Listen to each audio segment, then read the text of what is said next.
Yeah. Well, I'm in the Sonatic Mr. Massacred game, so if you can add Mr. Massacred on your Smurf, then...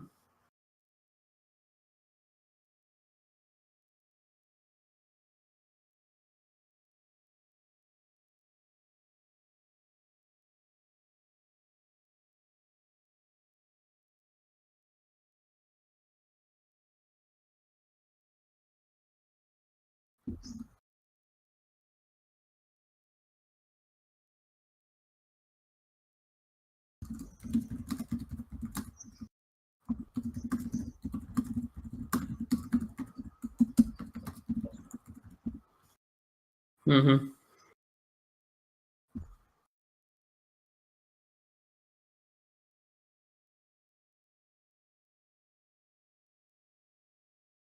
Yeah.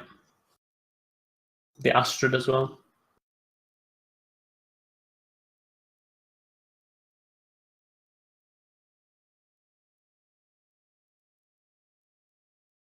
Hmm.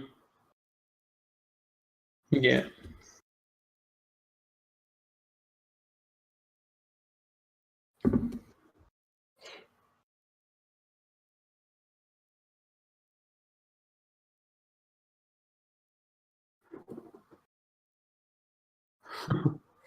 Well, we just saw the Lurking Crocodile Prophecy from Sonatic, and then the room before that hit a Cloud Resolutionist off of Prophecy as well. So I mean, the deck can run between sort of 15 and 25 Prophecies in mid-range mage. They can run quite a lot if they want to. So, but getting both those Prophecies in a row has really helped in this game. I think there's potential for Mr. Massacre setting up lethal before the Supreme Atromancer turn, and it turns out those Prophecies have probably prevented that.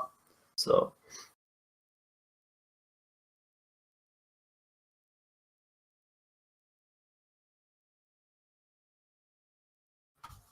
Very awkward situation, but it works. So, oh no, that scene's upside down now. Why is that doing that? Are you spectating Mr. Massacred with the meme class hero account? Yeah, so what I do is pretty much... Oh no, my game capture's acting up now. Jesus Christ. So this is it would be totally without technical difficulties. Alright, well you can still see... Unfortunately, it's saying I just had it working with both hands, and now... Let's re-add that probably, but why? Alright, so here's Mr. Massacre's list. On the side... Jesus, that sucks. I hate you, Ops. I know True Horizon and Turquoise Link are starting now. We can go ahead and spectate them if you like, or we can stick with this game. Let's see. I mean, we did start this game, but if they're just starting, it might be easier just to a fresh game. Yeah, we'll go with them. Alright, so let me go to the left here.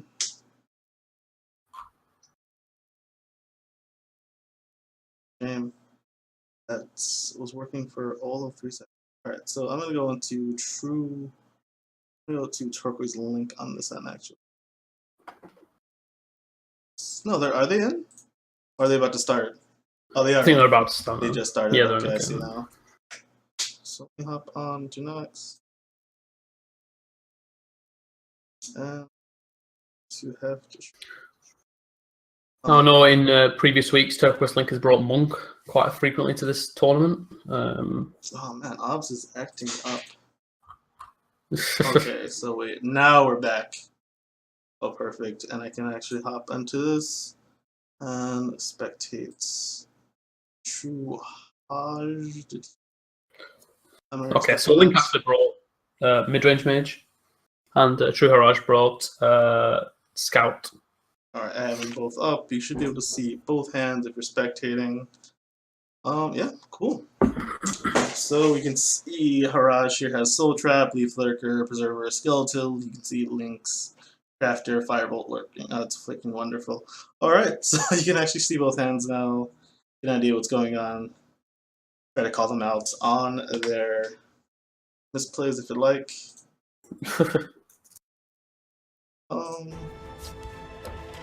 So it's not letting me just spectate through your account, so I don't know if it maybe just doesn't do that. So wait. Oh, so that's I can only right. see Turquoise Link's hand at the moment. Oh, that's only in League of Legends, I guess. No, in League of Legends you can spectate a friend's game when you're spectating, which is nice. Yeah, that's right. You can just steal that idea, steal that technology. But alright, ooh, Red Brahmin. That's always nice as a scout, even though you can't play him. It's always I just feel safe having him in my hand. Yeah, I mean, a lot of the scout wins come from having the red Brahmin, don't they, on turn 9? Like, that card's so important. And I mean, especially now that Soltaire's a thing, where you can just cycle the red Brahmin, like, getting that card's even more important nowadays. I think it was kind of insane with Red Brahmin, because, like, they always have him. It feels like scouts always will, like, there's something I can always be sure of. The weather's gonna suck in upstate New York, and scouts have Red Brahmin, like, those two things I can be sure of, man. Alright. To Link, the Mage. Diva Dream's such a solid card. I wish it would actually, in this situation, it would show us all. Yeah, what they need to work on. I think they need to make that change. I think to spectator mode, where we can see, where we can see which card. I mean, because it's a lot of the decision making process, and I think a lot of people would be interested in seeing that decision. So I think we just need to somehow implement that. So I mean, Turquoise Link is running out of resources in his hand as it is. So this hit on the Steve Drews may well end up being very important. Yeah, it's key. Definitely getting some. That card's so strong. Not only is it a 5/5, but it can give you some more ammo. Sure the card you get may not always be the best, but most of the time, at least in the current meta, it's pretty solid. So, so right now, Link's probably just thinking about what his opponent has played. Oh, what I mean, what he's hoping. I mean, Scout's quite a hard class to get the card right, because a lot of times he may just have the option here of like Red Brahmin or Skeletal Dragon or something like that, and then he wouldn't have known whether he played that alongside like another high-end card. Like, there's no way of knowing if he has that in his hand, you know, because he wouldn't have played it already earlier in the game. So exactly, that is the problem. Okay, so he didn't hit on that. Ooh, that giant snake. That may end up being really important. A giant snake is nice. Yeah, that breathing. That card's so good for breathing room. Oh yeah, a lot of people weren't running the Giant Snake when the Heroes of Scout expansion came out, and I just completely disagree with that in Scout. Like, the Giant Snake is huge. It just does absolute work. The stall like that is insane, and I could have won in the game, honestly. Like, but now we can develop more things, just kind of hang out and trade with the, and it can trade pretty well too. That's another nice thing about it. Usually the deck's going that white on you. Have units your Giant Snake can trade with. Oh, so there we go. Okay. This is what I mean. Like, not hitting on that Thief of Dreams here. Like, Turquoise Link is really starting to run out of resources. I mean, he should still be fine if he can end up drawing that Supreme Atromancer. I'm sure he wants 3 of them, but unless he does, then he may end up just getting run out here. Now, it's a shame that Skeletal Dragon, while being a dragon, is not an undead. Like, if they could have dual race creatures, that'd be good, because obviously it is undead. But yeah, it doesn't count as undead for the purposes of Dawnbreaker, so. Yeah. I'm glad they did that. I think it might have been too confusing for people to. I think so. But here comes a legendary Red Brahmin turn, or you could Giant Snake installed as well. I wonder what it'll do. Giant Snake and play another creature might be a play, honestly. You can Giant Snake and Preserver. Yeah, that's it, and then stop all the damage. Yeah, that may have been better. Because I mean, at this point, the Red Brahmin and the Giant Snake do the same thing. The silence is irrelevant, so in fact, the silence will end up buffing up his Lurking Crocodile. Oh yeah. When I first started this game, I made that mistake. Yeah. I was like, okay, well, I'll silence my thing. Oh, what's going on? Why is it no longer? The waters of life. And you're just like, hey, what happened? Bug? You go to Reddit, it's a bug. Oh no, this happens. Okay. I kind of like the line he went for the instead of going for Giant Snake, he went for the. I like it. Playing all these guard creatures, ended up really paying off for him to go in with this play. Because now Turquoise is probably going to have to use this Dawnbreaker. Or maybe he'll just play High Defender and pass. Okay, interesting. He didn't use the Dawnbreaker. Good old High Defender and chill play. So it's interesting that he didn't use the Dawnbreaker there. He could have cleared off this Preserver route. I guess he's trying to use the Dawnbreaker for burst, and maybe wants to save the last Ring of Magicka charge in case he top decks Supreme Atromancer now. Exactly. Right now, the way it is, Scout he drew Tazcad, which is kind of irrelevant, but he's going to play another guard with Thornhiss Mage. Get more of his ramp going. It's just, you need the burst damage is sudden. Alright, another Thief of Dreams. Thief of Memes at this point. You can only hope. Never lucky. I missed again. Never lucky. Let's see. I mean, alright, so he has to use it. I mean, let's see. He has a giant snake. That's or red Brahmin, either way. Probably a giant snake. I think you probably. Yeah, I think you probably want to save the red Brahmin just in case he does draw Atramancer. Yeah, so. That's his only answer for Atramancer in the current moment. He drew a Skeletal Dragon, which is another guard. So now he gets to do that. He could go Skeletal Dark Guardian, he can go Giant Snake, and just shut all. I think that's a safer play. This way, they can't attack. Yeah. If you'd like, you can go into a red Brahmin. He has the Preserver. His true hands looking nice. Giant Snake. Alright, yep. Solid play. I mean, he could have done a whole number of things there and been fine, I think. Yeah. I just think about Scout. You get to this 13 mana shenanigans. Your opponent's still at 9. Yeah, killing the healing is the correct play for sure there. Yeah. I mean, there's an argument for just letting that live and then just hoping he doesn't know. I mean, at this point, like, Toxic's so far behind, you could just hope that he doesn't have any dragons and, like, go face with that. But, I mean, if he was on 8, that may be the play. But the fact that he's on 9 and he still needs extra damage beyond, like, another Lightning Bolt, I suppose that's the correct play there, clearing off that. Well done, look out. And he does have Atramancers in the deck, so Turquoise Link does have inevitability on his side, but he has to draw those cards, and that's what's going to decide this game. And Harry, you're feeling if you're here right now, you're feeling both pretty good, but also praying for that Snake Tooth or another one of those Woodland Lookouts. You know, just to really get you out of that, that hoping range. Yeah, definitely. All right, puts his opponent down to 26. Control. I mean, he has the Tazcat for a bit extra burst. Skeletal Dragon's nice. Personally, not sure how I feel about Skeletal Dragon. I think I'd prefer Eclipse Baroness. But, Yeah. Just try and draw into that heal a little bit quicker. Like, the only way you lose this game is if he plays Atramancer now, and then you red Brahmin it, and then he gets, like, more burst. But, so, yeah, maybe it was correct just to play the Eclipse Baroness. But honestly here, like, barring, like, some crazy draw from Turquoise Link, there's no way that Turquoise Link wins this game, I think. Yeah, I think this is in the bag. This is the Scout's dream. You just get your guards up. Just survive. You survive the onslaught, so now you just chill. The things about these Skeletal Dragons as well is that I know that when I'm playing against Scout, like you sometimes just you want to trade your minions in just so he can't kill off his own creature, like because if that dies, sometimes it just gets back like a red Brahmin or a giant snake, and you just need him to not have it. So I think they really fit in this deck well. All right. Give you more dragon count, but nice, solid. Okay, Piercing Javelin to get one of those 6/6s. It doesn't matter. 6, 12, and red Brahmin's 18. Yeah. It doesn't. Yeah. Right, so that buys him more time. But how much time? I mean, I just throw down the Thornhiss Mage and chill further. Yep.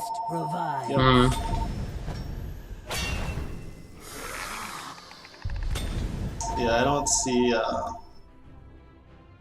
I don't see him coming back from this. No. I think it's a wishful thing. Yeah. Okay. So the top decks were on his side. The Cunning Ally. Not a fun time. Alright, so the question is now, what are they running in their sideboards and what sort of thing will they want to tech in? So it's possible that Link's running cards like Golden Saint, and he may want to throw that in the deck because Golden Saint really can punish Scout. And then what sort of cards do you think that a Scout would run on the sideboard? I'm not sure. True this. Let's see. So the player's going to be taking a time for the sideboard. So let's assess the matchup. I kind of, in mid-range Mage versus the Scout, I always kind of feel mid-range Mage can push it. Yeah. Can push the issue. But I think mid-range Mage arguably is the currently best mid-range deck. Some say Sorcerer, but there's a bit of debate there. Yeah. But I think, when I play Scout, I don't want to see any mid-range deck, but I think mid-range Mage. Yeah, so I agree with the teching in the Golden Saints. He's going to always have the health lead in the beginning. That's the nature of the matchup. So he should be able to get those off. And those are very frustrating to deal with for Scouts. I mean, it's like, I don't want to say maybe mini Atro, but like just 2 4/4s all of a sudden in each lane. Yeah. It kind of is like, turn 6 Atramancer in a way, yeah. You're almost always going to be ahead on life, and then you play that, and then those 4/4 bodies, they're so hard to deal with from Scout. Yeah, they don't really... And aside from Red Brahmin, it's just... That's like 3 turns away, depending on the ramp. Like, even the dreaded Giant Snake doesn't answer that. Doesn't answer a 4/4 in each lane, so... In fact, we can go ahead and see what Turgos Link's gonna sub in now. So have they begun yet? It's for the Link man. Okay, interesting. So he isn't running Golden Saints in his sideboard, so we're not going to see them this game. So I think that's going to end up helping True Hair out a lot. Yeah, I mean we can all pretty much agree that the best 3 decks in the game are the mid-range blue decks: Assassin, Sorcerer, and Mage. So I mean, I think running Scout in this tournament was a little risky. I don't know what he was trying to counter. Maybe he was trying to counter like I don't know, like other control decks. Maybe thought people would bring control decks, or maybe he's got a sideboard that can help against those mid-range decks. But I mean, picking a deck that's unfavored, I think, against the 3 best decks in the meta is really risky. Yeah, I agree with that. I mean, geez. You want a good deck, slap anything with blue and you're gonna go. Yeah, that's it, yeah. Blue is just so strong at the moment. So it's that same like core package for each of those those mid-range decks, like the Daggerfall Mages, Wardcrafters, Cunning Allies, and then the Atromancer and Ancano. So I think although True Hair is actually 1 game up, so it's working out for him at the moment. We'll have to just see. And like I said, Link does not have those Golden Saints, so he may end up. I mean, True Hair 2-0ing Link here is not an impossibility. Absolutely. I mean, Scout, if you get the right draw, it's probably the best deck. The wrong draw, though, it feels like the worst deck. That's it. Like when you go Tree Minder into his Mage, like a lot of decks just cannot handle that ramp. That's always the same. Tree Minder, his Mage, then a Hug Me for the lulls, and you pretty much just win.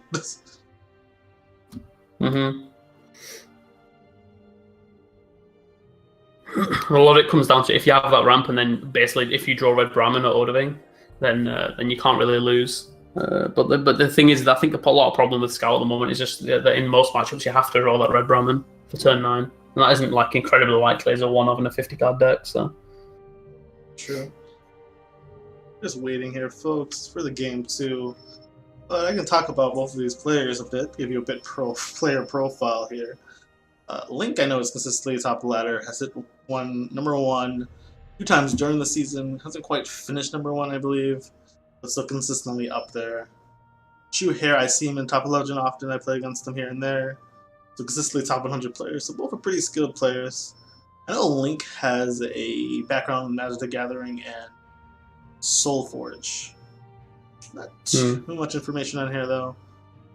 But I know Link plays a variety of decks. I'm actually surprised not to see him on the Archer list, you know? Like, I guess because he's going for a tier 1 with the money on the line. But I know that seems to be the archetype he's... I mean, the slower Archer builds of his are pretty unstoppable when he's piloting them. Oh, players are gearing up. Yeah. Do this from Link's end. Up here, and do this from True Hair's end. Okay, so there's the Supreme Atromancer in Link's hand, which will end up being probably very important, and also that Ring of Magicka as well, meaning he can get out on turn 8, could end up being huge. Yep. So I think he just goes ahead and throws down Cunning Ally here. Alright. Yeah, just get more power on board. So True Hair's hand isn't too great. Soul Tear, Thorn Hiss-Mage, Giant Snake. As you can see, folks. Oh, Tree Minder! There you go. Tree Minder. And he has the Thorn Hiss-Mage. That's it. Like, that hand went from being sort of mediocre to being fantastic. Funny how that works. That Tree Minder, that Tree Minder did an absolute work then. And the Cunning Ally did miss. Not particularly relevant in the Scout matchup. There's not many things you want to Fireball, but that 2 damage may end up being detrimental, not having it later on. Yeah. I'm not sure what the percentages are on this deck, but I know Midrange Mage doesn't necessarily have the highest percentage chance to hit Cunning Ally. They often do run quite a few willpower cards. So yeah, I don't think there's any play except Thorn Hiss-Mage here. Yeah, it's always a Thorn Hiss-Mage, right? I don't see much. I mean, maybe he's just thinking. Maybe he's thinking he wants to deny the. Yeah, there you go. He wants to deny the tome, maybe. Because if he plays a Hiss-Mage, it just dies on board, and he's left with a 2/2, and then whatever threat he plays. But I don't know. I think ramping up there is really important. Yeah, I think if you can ramp it rapidly like that, it's the best way to go. Yeah. I mean, I don't know. I guess you can trade into 3/2, but you just give your opponent more time to develop, and now you're gonna play the Thorn Hiss-Mage. I don't know. That's it. I mean, that's it. Yeah, maybe he's hoping to draw into something else. But yeah, I'm not sure what he would draw into there. Where this play would be better. Like he's now in a situation where he has to play the Hiss-Mage now anyway, and then, like you said, all he's doing is killing the 3/3, and then Link developed more threats now anyway. Yeah. Whereas now he would have been on 7 Magicka this turn, so he could have played like Giant Snake and maybe Witch as well if he would have gone the other way around. Exactly. So. I mean, usually on a ramp, especially if you're looking to draw into something, Stone His Mage can open more doors like. Yeah. So I meant Nahag Leave or whatever you're also running. And Mage hates Nahag Leave. They can't deal with that card well.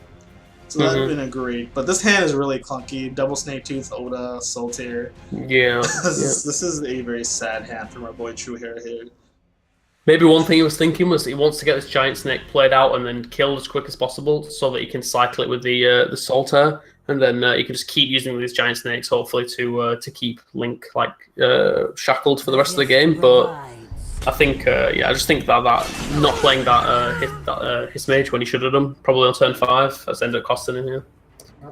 So, Thief of Dreams is a fantastic pickup here from Link. You can just go ahead and throw down that huge threat. Nice curve out. Ooh, that's the 3rd time we've seen Link miss on Thief of Dreams, and this is what I'm saying. Like, it's quite difficult to hit on those against Scout because there's a lot of cards in the deck and in the hand that will not have been played yet. Like against a more aggressive deck, you can there's a lot of cards that you think, oh, he would have played down 2 or played down like 3 or 4, but in this deck, there's tons of cards that you just cannot have played. So yeah, in this matchup, you just kind of pick the card you want the most, huh? Yeah, that's basically it. Yeah. Unless you see something that you think is really obviously like he would have played, like if on turn 3 he didn't ramp, and then you see like a Tree Minder, then you know he's not got that. But yeah, in most cases, just go with the card you want. All right, so the Dark Guardian top deck from True Hair is not swell. I mean, it's gonna block maybe a bit of damage, but still get eaten. Yeah. And then which Dark Guardian is your play here? Again, this is the other side of Scouts.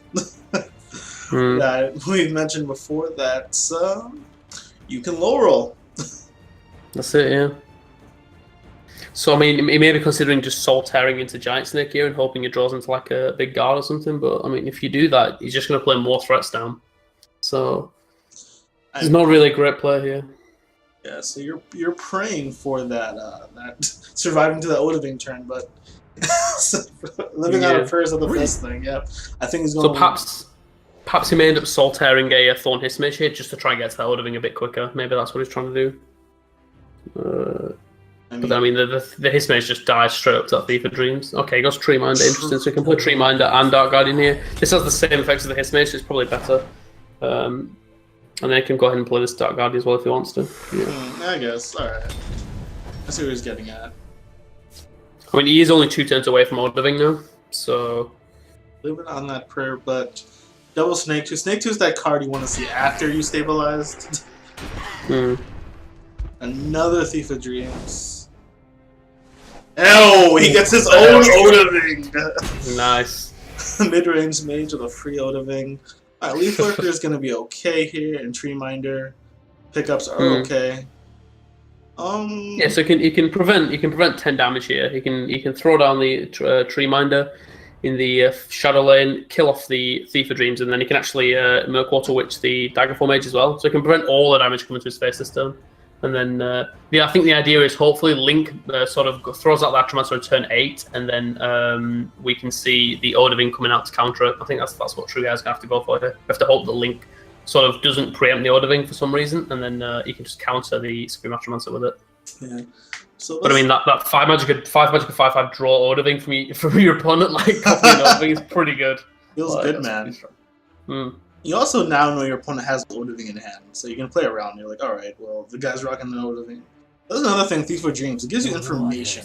I think that's a pretty powerful effect to knowing that your opponent is my cloak. Yeah, and you know what? Sitting at 24 health, Oda comes out next turn. But I mean, geez, Link has some ammo on him. That's the problem. Yeah, he definitely does. so many cards around. I mean, when your opponent mid-range deck has got more than twice as many cards as you've got, like you've got to be worrying, I think. Yeah, those double Snake Tooths aren't answers right now at all. And Odaving, he's cool, but actually, I mean, Odaving will clear. Your opponent knows you have Odaving, so he's considering playing around how to play around Odaving best. Yeah. I think maybe the best play from True Hair next turn, regardless of what Link does here, is just hold the Odaving. May end up being to win. He has to do that to just to prevent this Attramancer. But I mean, at the moment he's got nothing else in his hand to play, so he may just end up having to play it. Yep, so Link playing around the Odoving as much as he can. Yeah. Protecting that. Alright, Thornhiss Mage is another nice pickup. And a sheer point, actually. Yeah. He can actually play them both this turn, and that's fantastic. Yeah, I think it's far better than Odoving this turn. So, yeah, I think he's going to go ahead and do that. He may just end up stacking in the Shadow Lane to try and clear off this Thief of Dreams. But yeah, I absolutely think he played both of these out. Absolutely, there's no other play. Yeah, and then you just really hope your opponent plays Aftermancer next turn, and then you can just Odoving it. And then you can like drain for 12 the turn after if he has no Pierce and Javelin. I think that's what you're hoping for to win this game. Alright, so True Hair being very cautious about taking any damage. And more damage and opts to take out the Lurking Crocodile. Yeah, Link's making the right play. He's not going anywhere near that Aftermancer this turn. I mean, he knows the Odoving, so we... that's it. Yeah, of course. Yeah, that's what you're talking about, the information thing. Like, what am I talking about? He absolutely knows about the Odoving, so he can. So even when you that's the thing. Even when you guess wrong, you still know a card in your opponent's hand because it told you. So that's a lot of info. I mean, it's huge in this case. They got that Odoving information. So maybe a Snake Tooth might come down. This could be actually an interesting opportunity, or you could go for the Odoving, take out 2 creatures. What do you want to do? Well, if you just play the Odoving now, next turn he can drain for 13. I mean, it could Atro, but then like you could potentially live through the Atro, like even leaving on board, if you drain for like a huge amount. True. Because he's on 19 at the moment. The problem with Odoving is it doesn't clear the Black Dragon, I think. Exactly. But that's okay, because you can actually attack the Black Dragon with Odoving now and get the healing without having to break a room. Yeah, you can. Yeah. The Link feels probably gonna hit facing this to the Atro now. Now you know the Odoving is gone. It's been played. This is the perfect time to Supreme it out. And he shall. So we get a Woodland Lookout for True Hair. He's going to draw 2 more cards here. Yep.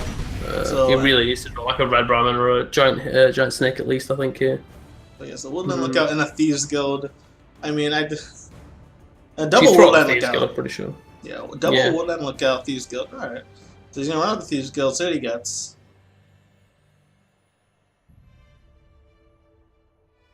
Oh, okay. He's just doing some maths here to make sure that he doesn't like miss out on playing something he wants to play if he plays the Thieves Guild. I'm pretty sure he's fine.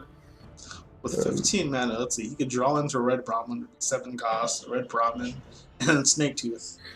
I mean, the problem is he can't play, actually. I see why he's not playing out, because he can't play both Woodland Lookouts, Spine of Elzeblood, and Snake Tooth Necklace, as well as the Thieves Guild. So he actually has to decide between playing a second Woodland Lookout or the Thieves Guild. So yeah, he's just going to go ahead and play the Snake Tooth instead.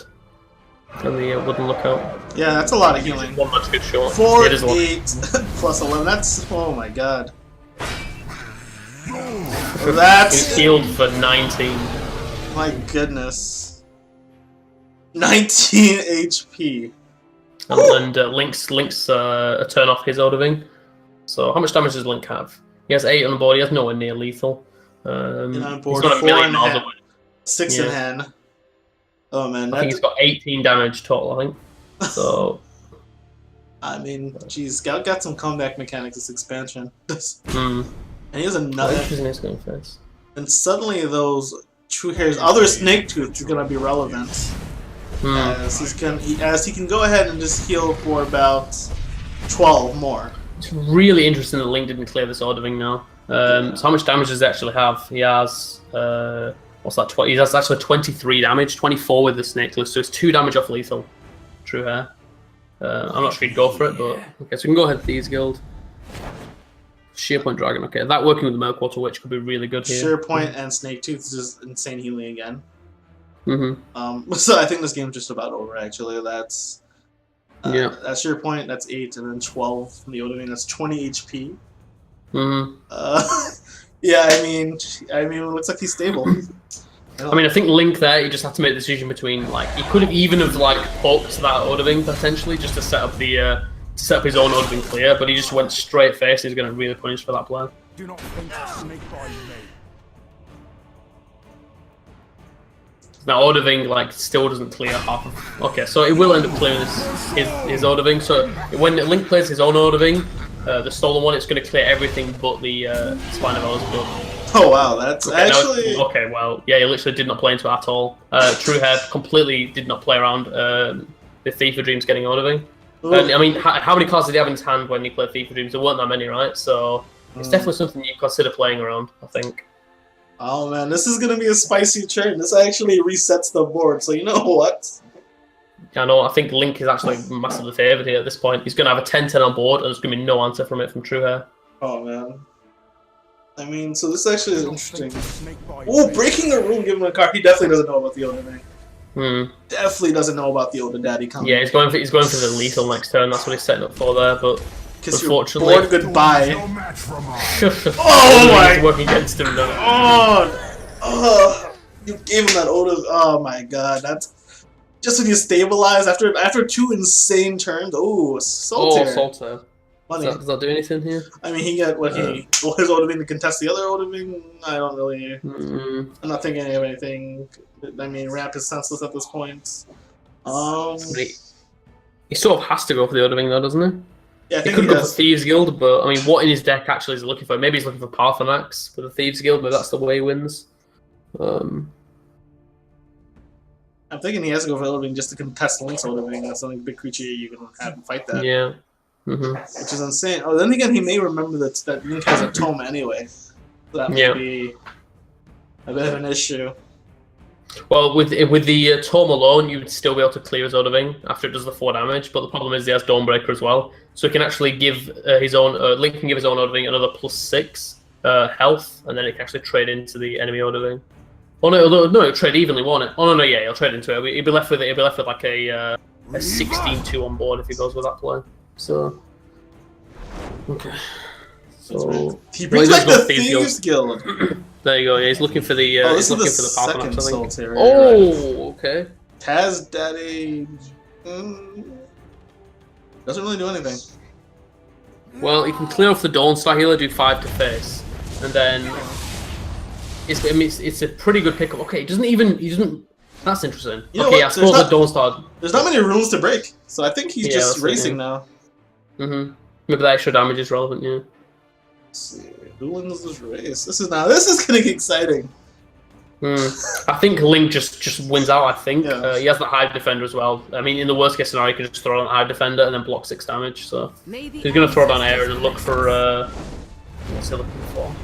He's looking for. Oh, it's just gonna be a Fireball pack. Only could get Lightning Bolt. Yeah, there's the Lightning Bolt. Okay. Right, Lightning Bolt. So it's maybe Lightning Bolt Hive Defender. And Possibly, face. Yeah. Oh no, he's gonna play another Dawnstar Healer. Interesting. Dawnbreaker. Okay. There's only one. Wow, this is really risky from Link. This. I mean, I suppose what does he die to? But like, he could have played that a lot more conservatively. Oh, Leaf Lurker's relevant. Trade Leaf Lurker. Absolutely, yeah. Take out the Dawnstar, perhaps. Yeah, at this point, I think you can go ahead and do that. Even that 3 health might end up being really relevant. The forest is mine. No. Well, Link does have Akano. He actually go Akano Bolt. It doesn't clear it, it'll leave a 4/4 behind, but I think Akano I mean, Bolt he has lethal, doesn't he? Yeah, Link has lethal. Oh, lethal, yeah. So 8. Exact lethal. Oh no, he has 2 damage over lethal. Oh no, yeah, no, he doesn't have the magic, he has exact lethal in hand, yeah. So I don't think there's any prophecies that stop him here either in Scout. Yeah, nope. No killing from Scouts. That was a pretty exciting game. So guessing the Thief of Dreams correct changed everything. I mean, that's it we talked about when that Thief of Dreams came back. And, I mean, when Thief of Dreams came down, and we talked about how getting that Oda Wing was just huge, and it ended up winning the game. That Oda Wing was just absolutely devastating. It dealt with it sort of went like 8 for 1 or something ridiculous at the end there, so it's 1-1 in the series. Now, I feel like when you've already sort of teched in your sideboard, you can either sort of mind game back and like change things back to your original list, assuming they'll keep things they'll like change back as well. So there's actually, it's not just as simple as you both change your list to tech against the other one and then you leave them the same. Like there's definitely consideration for like changing some more cards out just to mind game them out. Or in my series, they just stick with the same lists and then we'll see who wins. The score being 1-1 now. That is, I mean, it's exciting. That was an exciting game. That Odoving was really exciting. Like the steal, Absolutely. and then when he just cleared the board. Scouts not used to having their board cleared, you know. Yeah, I know. I mean, we're not sure whether playing around Odoving there is the correct play or not. Like, I mean, at that point you were sort of ahead, so I guess you could have made a few less trades and played around Odoving a bit more. But you don't expect your opponent to just throw down your own Odoving against you, do you? You don't. That's the power of FIFA Dreams. That's it. Yeah. Not only do you get information, but your opponent has misinformation. He knows you have one of the cards in his hand. He doesn't know which one you have. Yeah. Could have been an Odoving, could have been a Snake Tooth. Higher chance for Snake Tooth, actually, I believe. Yeah.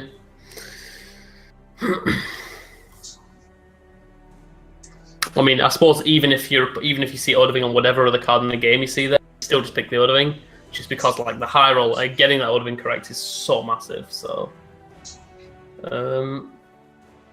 yeah. So let's just see what happens this next game. I wonder if True Hair is running Parthenax, or maybe not. Maybe I wonder if that was what he was looking for, that Thieves Guild play in that last game, or if it was just Hazcad. That's what he was going for.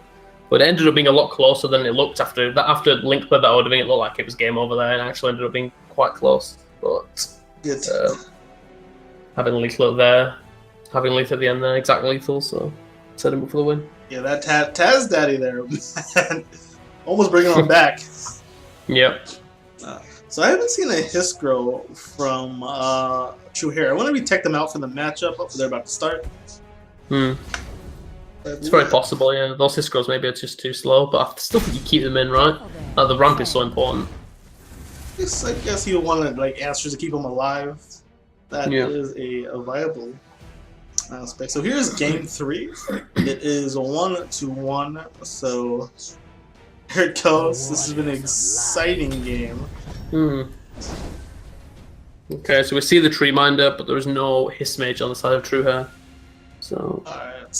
So let's see. No Hiss Mage. So hand's a bit awkward. I guess Dark Guardian's not so bad. Yeah. Against these kind of cards where you can kind of take them out. Because Link, I'd imagine, will attack with the 3-2. Yeah, I mean, he's in a good spot here, Link, because he can go ahead and place the Eastmarch Crusader now and still get the card draw from it. Yep. So. And there's a win condition right there for Link. Oh, but Giant Snake comes down. It's not the worst here. Unfortunately, it's just going to get eaten up by the Hive Defender. So, I mean, the Hiss Mage there probably would have been a lot better. And then, once again, Turquoise Link's got this Ring of Magicka, which is going to be really important. Getting that Atromancer down on turn 8, potentially. Absolutely. So he definitely wants to conserve those ring charges with that Atromancer as soon as possible. So it's possible we see double 3-drop here from True Hair. Maybe he wants to save the Leaf Lurker Murkwater Witch for turn 7, so he can execute something, and then this turn he can go ahead and play Dark Guardian and Sanctuary Pet to shackle the Eastmarch Crusader, or possibly just goes ahead and shackles the Hive Defender here. Just stop it trading into his Dark Guardian. It looks like he opts. Okay, just go with the Witch. Witch does remove 2 damage, so there's that. And you know what? Dark Guardian can eat 2 of these attacks. And take one of those creatures with him. Which is key. So he'll go Hive Defender, sacrifice the Crocodile. Yeah, so he decided to go with this play so that next turn he can go Sanctuary Pet, Preserve the Root, rather than the Leaf Lurker, which may end up being better. Playing that 6/6 guard on turn 7 is pretty nice, and shackling something. It's been a pretty decent spot. Let's see what Link can do this time. Guessing Powers won him last game. Yeah, there's no Odoving high roll this time, but there's still potential for like a Spine of Elder's Blood or Preserve of the Root, which would be pretty important. Leaf Lurker may not be bad against the bigger creatures in the Scout, actually, to be honest. Fireball Leaf Lurker's not too bad, just to get rid of an Odoving. Yeah, I think the worst cards you can get are Sanctuary Pet and Snake Tooth. They don't do it anywhere near as much. Snake Tooth just now, yeah, those 2 are just... You're not trying to survive, you're trying to kill. So you Link just sitting here thinking like this is key, you know? Yeah. Even getting a 6/6 that ramp that lets you keep up in ramp. Actually, if he steals a 6/6, he'd be able to play it and he'd actually be ahead in ramp, huh? I think maybe like he's looking at something like a preserve of the root, or so maybe he's looking at leaf lurk and thinking like, okay, there we go. Oh, he did get the snake. It's interesting. The snake tooth. All right, well, that's unfortunate. First down. I mean, at least he's got it. Like that's still better than not hitting. He's got that for trading purposes, really. Now, like that's the best thing it's going to be doing. So absolutely. All right. And he can go ahead and trade in such a way that the high defender doesn't even die on board, which is really nice. See, so we could Lurker trade or just go Sanctuary Pet into Preserver. I think I like the Pet Preserver, just because if you're playing that Leaf Lurker, that's all you're doing, and a 7 magical Leaf Lurker is not ideal. So. Alright, so ideally he can take out his Link gets 2 for 1, which is pretty key. Yeah. For True Hair's survival plan here. The scout, you gotta scout around and survive in the wilderness, or Khajiits and giant insects trying to murder you.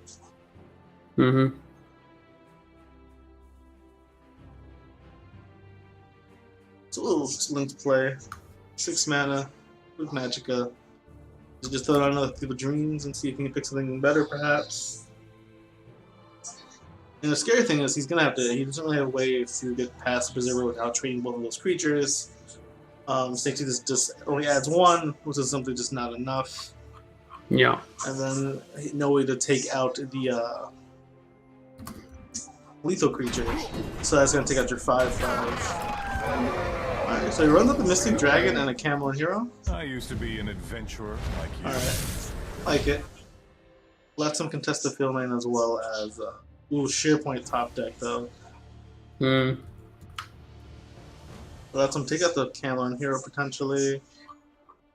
And he could actually full clear if he wanted to waste a Snake Tooth, but I don't think, which I'm not sure. He wants to do that because he could SharePoint that, have 2 mana, and then use the lethal to take out the 5/5 and the Snake Tooth, killing the 4/4 bets. Yeah, so if he goes with that, he can full clear the board. And I think, like, is there a better play other than that? Like, you can still full clear if you go Histamage, and so the alternative is going Histamage with the Snake Tooth Necklace, and it may be less Magicka efficient, but then obviously you gain the ramp anyway, so it sort of makes up for it. Let's see what line he goes with. Yep, I think he's going with the full clear line. Interesting. He's playing really defensive. I think he just He really needs to draw into. Sorry, go ahead. So he just needs to get to that late game. That's his game plan. Ooh, but another Thief of Dreams coming down, followed by a Lurking Crocodile. The scary thing is, next turn, Supreme Atromancer comes down. True Hair, while having a lot of health, doesn't really have a way to answer all that. So I'll say he needs to draw into an answer to this Atromancer really quickly, like this turn, really. Who's in trouble? He believes in the heart of the cards. He can top deck that red Brahmin. But he's playing the wrong game for that. He needs to play Yu-Gi-Oh. Yeah. All right. Looks like he gets a. Okay, Link gets a Spine, which won't come into play for a while. But. And I mean, this is a really awkward hand for True Hair. He can only play 1 card from his hand, which is just massively unfortunate. Scout problems. Yeah. So he has to basically decide between playing the Thorn Histamage to stop the 3 damage from the Croc, or he can trade into SharePoint Dragon and then Leaf look at that. But that feels pretty bad, right? Yeah, either way, this just feels bad. I think maybe go to the Thorn Histamage and hope you can find some of your bigger creatures that might be a line, as well as blocking a bit of damage. But you gotta be thinking that your opponent's getting close to Atromancer. You want to have at least 3 damage on in the field lane, take out that. Exactly, yeah. He wants to be able to at least take out 1 of the creatures right away.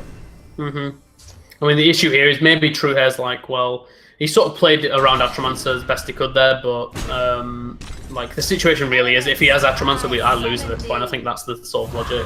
Like, there's just still no answer. He's going to draw 2 cards here though, so he has the chance to draw the Red Brahmin. And the Tree Minder will not do it. No. As Daddy Knight right away. You can take out the 5/3 or the 5/2. Yeah.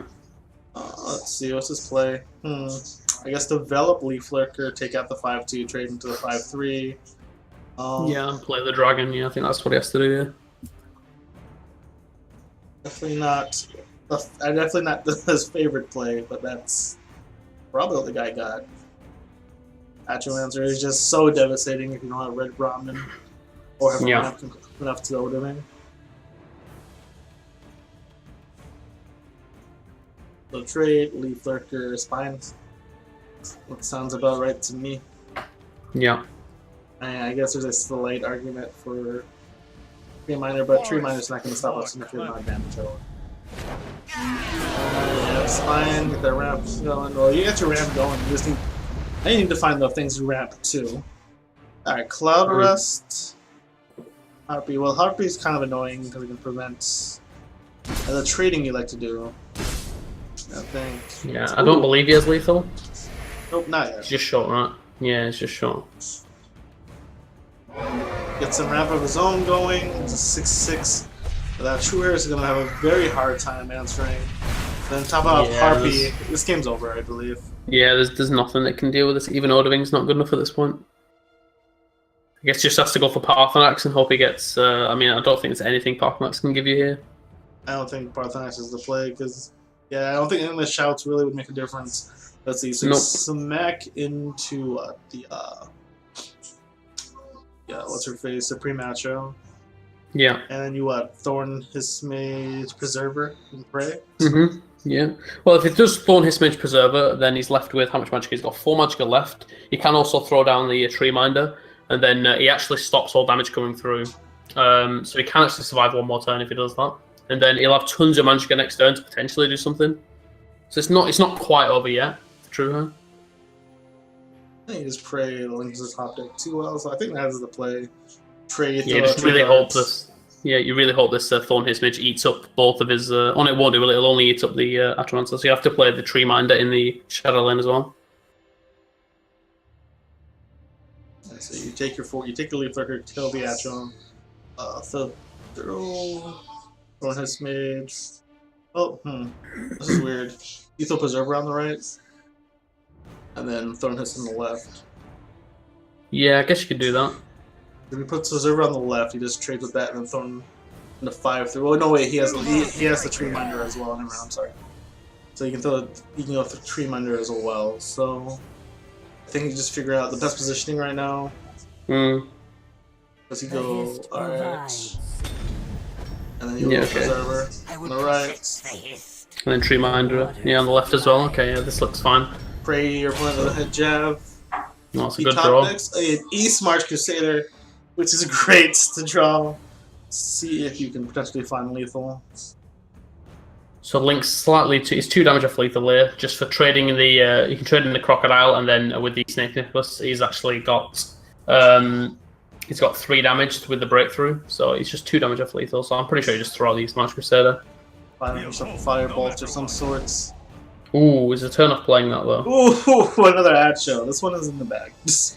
I mean, even if you can't kill him this turn, you can't clear him this turn, but yeah, like next turn's inevitable. Cloud Rust, keep your 5-4-3, or do you play around that and just see? I'll do. It doesn't really matter what he does at this point, right? He can literally just play the Snake Nicholas, trade everything away, deal 3 to his face, and there's no way Scout does 29 damage from an open board, or 26 damage, sorry. 32 damage from Scout. Unfortunately, there's no OTK. The OTK Scout got nerfed. Nope. Got nerfed. So, even if you get, there's nothing that saves him here. This one is in the bag. Is there nothing from his discard pile that he can get with Parthenax? Salter? I don't think anything saves him. No, nothing saves him, right? There's nothing that heals, so there's no way to heal, so that's just it. It looks like Wink is able to take this 2-1. And I'm simply not seeing it out.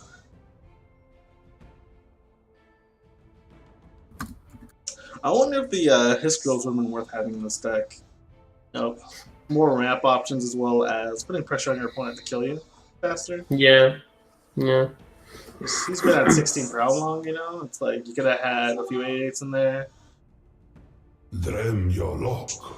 There's no AoE Shackle Scout. Wait, if he gets triple Unrelenting Force, he still dies actually. But that would look still dies. That's it. There's just nothing that heals him. So I will say a triple unrelenting force would have been pretty sick. Mm-hmm. Alright, yeah, so this is a wrap. So I mean, from his perspective, he just uses the double unrelenting force, returns the crocodile, returns the dragon, and then what uses Soul Tear to get back Dark Guardian, I guess. Preserver of the Preserver. Oh yeah, Preserver's better, yeah. Absolutely. So now you throw down a Preserver and pray. One of the worst situations in this game is to be... No, we forgot to unrelenting force that. Because now you can't use the Yeah, force. yeah, that's it, yeah. Oops. So that was a mistake. Oh well. Yeah, level 1. I hope he doesn't feel too bad about that because he would have lost anyway. But yeah, obviously he should have used the unrelenting force on the Lurking Crocodile. Right. So Link takes it 2-1 then. So it was a really close series. But yeah, it just looks like Link's teching in the sideboard ended up helping him. I'm not sure what he changed, but his deck seemed to be a lot more consistent the second time around against Scout. So if you want, we can go ahead and go into Snatic Schwiddy next if you want. Because they've reached the quarterfinals. Alright, sounds good to me. Yeah, and they're all set up, ready to go. So I'm not sure of checking out the let me see. Snatic bets. Now, if we look at Snatic, he had to play in an extra round. He didn't get seeded in. He didn't get a bye in the first round. So he was just, I guess, because he signed up later than some other people, he had to play another game. But then he beat Mr. Massacred in the first round 2-1, and then he also went on to beat ZZY the Project in the round after that. So 2-1 and 2-0. So he's asked to have to win 2 games just to get to this point to play Schwiddy. And then Schwiddy's beat another really good player, SQRZ, to get to this point. That was 2-1. So potentially a close series. So we'll have to see what they're bringing now. So ZZY, man, that was our champion from the last tourney. Jeez. Oh, was it? Oh, yeah, that's right, yeah. He was wrecking with the token spell sword. Yeah. A shame to see the guy go, but it's the nature of these card games, man. That's why I love tournaments. Absolutely, yeah. I mean, they always develop really nice storylines where the winner of the last week comes in and then they just get trashed by someone, and then you're like, okay, so I guess we're just hoping they. Welcome to the world of variance. Okay, it's looking like they're just having a little bit of delay at the moment, getting the game started. Alright, do we know what the deck's Okay, there we go, right. Oh, they're beginning? No, I have no idea what they're on at the moment. Okay, yeah, they're about to get going now, though. Alright, they're about to see what... So if we just have a look at the rest of the quarterfinal lineup, we have Petamax against Atronach. Valdar's also had to win 2 games to get to the point. He's won both 2-0 to now play against Turquoise Link. We've got this game now, Snatic and Schwiddy, and then we've got Navy Havoc against Ian Bits. So some names I recognise there. We get some high-level players in this tournament, which is nice. I mean, if you put money a tournament out there, they will come. I think Swiddy's on his Blink Mage build. I think he's on the Blink Mage. I recall him talking about how much he enjoyed this deck. Actually, after the podcast, me and him and CBS jammed for a little bit. He said he was really enjoying this list, so this should be exciting to watch. Snatic looks like he's more on a traditional mid-range. I'm going for the Heartbeat. Alright, sitting the Fireballs. Guess you want to make the most mana efficient plays. By the 8th, they will meet their makers. So now you can actually. I wonder if I'll go for the double Fireball trade to clear the board. Because he's more of a control deck, so I'll slow him down. Or I'll just E2. There we go. Don't 2 for 1 yourself. Shale take you. There's a plan. There's always a plan. Careful there, friend. Awkward hand for the Swiddy there. So luckily he has the ring, so the following turn he can pray for the bringer of Nightmares Hyrule. He he fireballs the word off of the Bruma, which is kind of cool because it's like almost saying, "Ooh, that jab was everything." Actually, yeah, it's huge. That changes. So okay, ooh. So if he gets an Echo at Akatosh, yep, he gets the Echo. I called it. Called it. Ooh, we had some memes coming. So Swiddy slams his. I imagine Snatic might as well slam his as well. What does he get? He gets a Mystic Dragon. Yeah, slam that Echo. You now have a 6-mana play. Alright, guys. Clown Fiesta hype.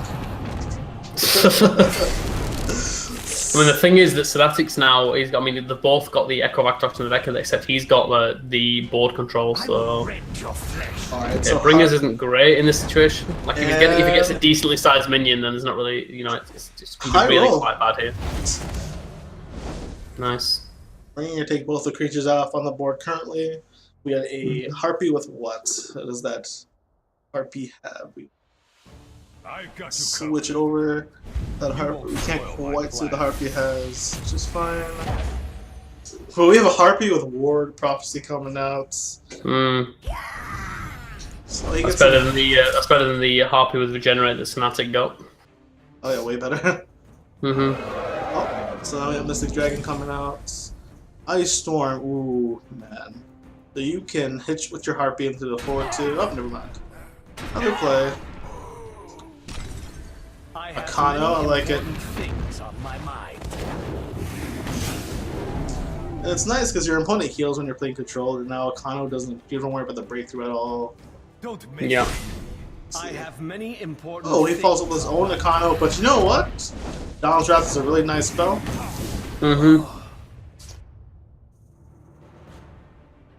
Yeah, I think it just goes in Dawn's Wrath here. I don't think there's any other play. Yep. Dawn's Wrath and Interesting, they didn't even hit for the 6th there. He's just going for the really late game plan. I mean, at 37, he still didn't hit. So I think he's just literally hoping to draw. He's just going full drain creature and just hit face then and not break any runes. I do wonder. He has the Ice Storm. If Ice Storm will protect him. Kept that for the Atromancer. I love being the Narracan in this deck. Maybe a Blink Narracan with Darker Birth is really nice. Yeah, that's it. Yeah, when I was first thinking about how to build this deck, like Narcarin really stood out to me as a card that you could cycle and abuse with the rebirth cards. Interesting, they hit for the 4 that he didn't hit last turn, they decided to hit this turn. Maybe he's changing his game plan now. He's starting to go more aggressive. Didn't hit for the 2 there, but I think he. Ooh, Manticore would charge. Oh jeez. I think what he really wants. Yeah, really hoping. Yep. I think he's really hoping for a drain creature. Alright, taking out that, securing the field. He does hit a drain creature there, but it's only the Wardcraft, unfortunately. So. That's something. And then constantly heal for 2. Your opponent has to remove that. Oddly enough. See, I mean, the charge on Manticore here, like, people complain about Echo or whatever, like, high rolling, but I mean, like, even the best keyword there on Manticore here did nothing. Yeah, like, when there's nothing to charge into. Alright, so the lethal 3-1 is being blocked. Will he just go for the Narracan? Come on, sweetie, let's go. Let's see that Narracan. We love it. He also has the Harpy, which is good. 0 cost Manticore. I'd play a 0 cost Manticore. Yeah, that's pretty good. That's okay, I guess. I've seen some rolls in my day. The Sweetie looks like he's stabilized, so maybe just look for a bit of healing. He does have a Knight of the Hour to give 3. Right now, he is at 12 HP, so he's very safe. Yep. He doesn't even die for like triple bolt or anything crazy like that, just because of that Knight of the Hour. So yeah, he's in a really good spot here. And I was thinking maybe he wanted to save the Narcarin for when he can Dark Rebirth it as well, but yeah, I think it's fine just to play it out in that situation. I mean, there's no way he loses from here, I don't think. I think he's chilling. He can actually rebirth his thing to kill the guy, or he can the Hurricane. A lot of options here. And Sweetie's chilling now. We're liking the Blink Mage. So many purses, so little time. So he stole. Alright. Stealing. He puffed up him again.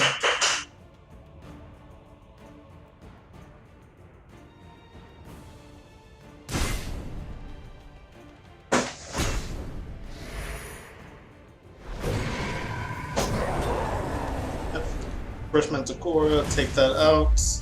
Yeah, Sweetie, I think it looks like Sweetie's gotten this one. I just don't see. I mean, another Atromancer doesn't really up, and he heals. Yeah. I don't think the Atromancer does much in this situation. Is there anything you can get from the Thief? No, nothing else in there, I don't think. Okay, he just passed. Sometimes you just take the L. Yeah, that's it. It's interesting. I think we're gonna see a recurring theme here of tons of mages. And I know Shwitty's on a very let's just say, interesting mage build. So, but yeah, I feel like the tournament, especially towards as we get further on in the tournament, we're going to see tons of mages coming out. Yeah, I think Switty's on that really cool mage build, you know, rocking that Blink mage. So, you know, I think I have to. I know it's still favoritism as a caster, but we like seeing the fun decks come out. Yeah, absolutely. Yeah. All right, so and I don't blame people in a money, you know, tournament bring out the best deck in the game, but then people have the balls to say, you know what, I'm going to bring a meme deck into like a money tournament, you know, and then if you go ahead and win it, then that's even better. Like that's just. Yeah, last winner was Token Spellsorter. Was awesome. He was just undercutting the other mid-range deck. He was just faster against the slower decks. He was just too fast. Let's see. So now we're sideboarding. I guess Switty, maybe Texas some more prophecies, if anything. Yeah, maybe. Yeah. Fnatic. I guess. What's going on? Oh, alright, here we go. Fnatic, I don't know what you throw. What you want to throw into there. Maybe, I guess Golden State, right, would be really... I mean, yeah. I mean, I suppose the Prophecy Mage would struggle with dealing with Golden Saints.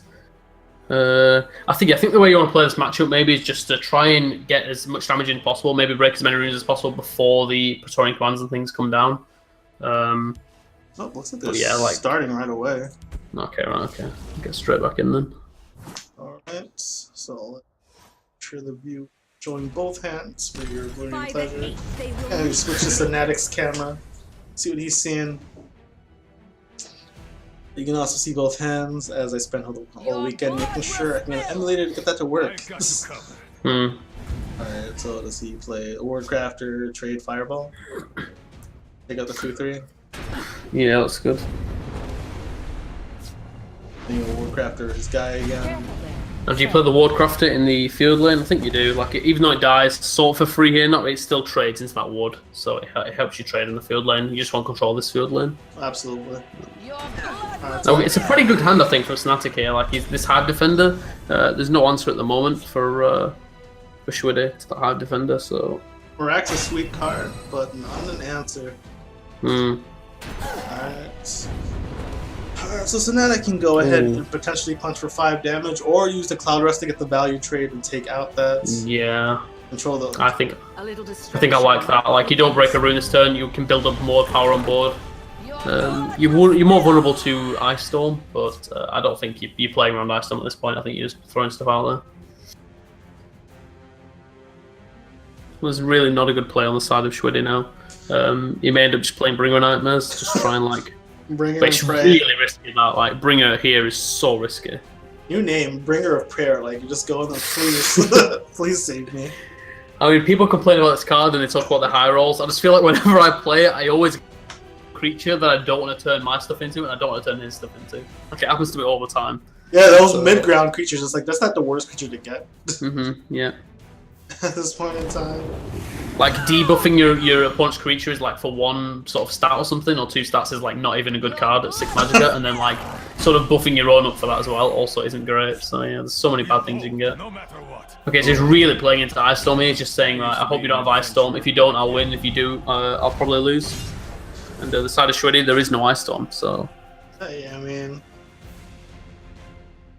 Oh man, let's see what we get here. I mean, there's very few things that Bringer can get here that actually do too much to Fnatic's board. Like at the best, he's getting rid of a 4/2 for like a 2/1 or something. Encumbered Explorer, you know, like it's still 2 damage, but you know what? After it attacks, it shackles itself. Yeah, that's pretty good. I mean, he takes 2 damage off the board and then another 4 from next turn if he, potentially from get rid of that East March. So it's pretty nice. Okay, so it's a Prophecy. That's one way to get back into this game. Nice when he hits the bolts. Prophecies. Yep. Take up the Hive Defender. I Alright. have enough to deal with already. Oh, another one. Another Prophecy. Out of the cards.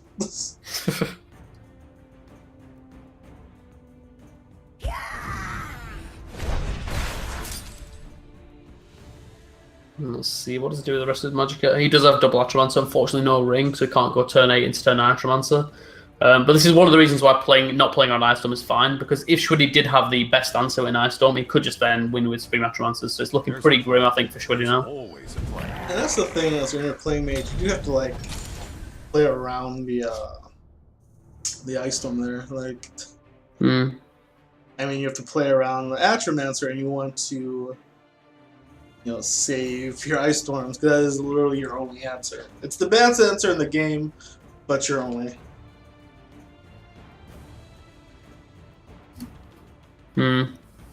So do you just Dawn's Wrath here? I mean, all Dawn's Wrath does is kill a Shackle 2/3 and a 3/2, so maybe not. Maybe there's probably a better play, right? You can Tome of Alteration to clear the Hive Defender, and then, or you can just PS the Javelin, I guess. I guess that's fine. Trade and then trade that. Yeah, you probably use the Thieves Guild, right? You should have used that first, I guess, if he was going to play it, but you probably should play that, right?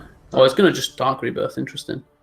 Oh no, he's playing with so you should. I feel like you definitely should have done this drawing last. Feels bad, but what did he get? Oh, Washcrafter. I don't think it changed this play. I didn't think it would change too much. Let's see. Spoil my plan. Going face. Yeah, I mean, next turn's Atromancer. Yeah. When you know the Atro comes next turn, you just go. There's nice Dawn's Wrath. I mean, but that's it's also nice, but that's a go on here. That's your only option against Atromancer.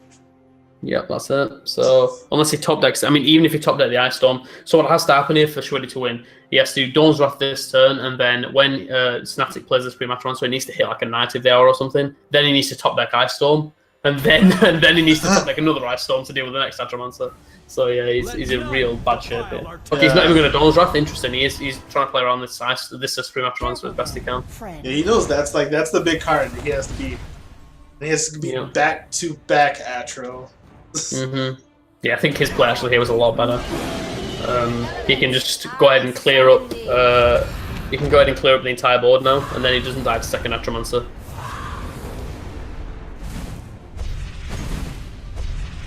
He still needs to draw into an answer for that other Atromancer, though.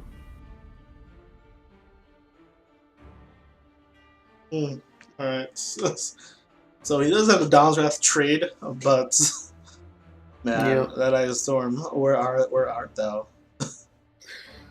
So I don't know. Maybe he doesn't run 3 Ice Storms, but if he does, or well, regardless, like so, what he's probably gonna have to do is trade in the Bringer Nightmares, Dawn's Wrath, and then the turn after he's got. So then Snatic is gonna play his Atromancer, put him down to 3. He'll have 1 draw with the Rune Break, then he'll have another draw from his natural turn, and then he can actually play the Elusive Schemer as well, and then he still has Magicka to play the Ice Storm. So he's got 3 more chances to get this Ice Storm now.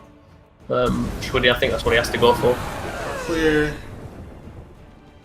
And now you're just praying your opponent doesn't follow up. The follow-up Atromancer is always the more devastating one. After the first one, you're like, alright, I spent my resources, it's gone. But then the second one, and God forbid they get a third. It's like nothing you do against 3 Atromancers. Okay, this Prophecy is really nice. What did he hit? Taking out the... PSG. Okay, he can actually take out the bad. Okay. So I gives him a bit of breathing room. Manticore is not enough. No. So it has to go. Does he have to go for the Elusive Schemer? Yeah. Walk in the air and get back. Oh, you can trade. You can even play the Knight of the Yeah, Hour. that's it. Yeah, that's it. Yeah, this is much better. Let none defile our And I hope your opponent doesn't have removal. Even if your opponent doesn't have removal, you're not quite dead yet. Yeah. So he's bought himself a bit more time. So if Snatic sees this play here, he can deal 2 to his face, and then he can play a Lethal in both lanes. So that Dawn's Wrath doesn't. Dawn's Wrath and Manticore don't save him. I used to be an adventurer. Yeah, that's absolutely fine. So, I mean, even Ice Storm wouldn't save him at this point. So I'm pretty sure that's game. I don't think there's a play. Yeah, there's nothing that saves him at this point. Nope. He's lost. Only Feels so bad, huh? Feels bad, man. If only you had like a Hive Defender that you can dance, ring out the Hive Defender and pray.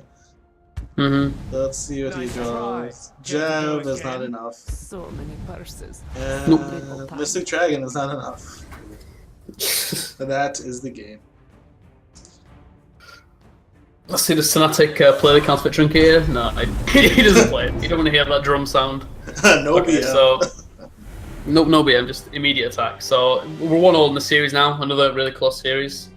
And I think Schwiddy here, like, you know, he had the guts to bring a meme deck, and I think he's just getting punished for it now. Like, mid-range mage is a extremely powerful deck, and this sort of meme high prophecy count dark rebirth, like, you know, the blink effect deck is just, I think it's just not quite up to scratch to beat this mid-range mage consistently over a best of 3 series. But I mean, all they have to do is win one more game with it to get through. So it's anybody's game, but I think Snatic is favoured now to take it. I mean, just because of deck quality. I think so. He brought a cute deck, but I mean, it's he's gonna get punished for it hard. Like, it's just the power of that deck of mid-range mage being arguably the #1 deck right there. Yeah. Consider. It's a I tough know. matchup.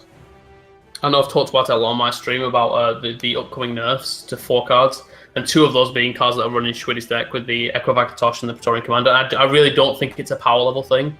Like, I mean, the cards are just not that that strong. It's just sort of the feel bad sort of feeling for new players and things losing to that deck. But when you're playing a deck like mid-range mage, like arguably the best, if not the second best sort of deck in the game, then you just can't consistently beat that deck with this Praetorian Commander decks. I think, and I think that's why that card, like in the first week of the expansion, it saw tons of play, and then it really petered off quick. I think at the top legend level. So they're in the game, right?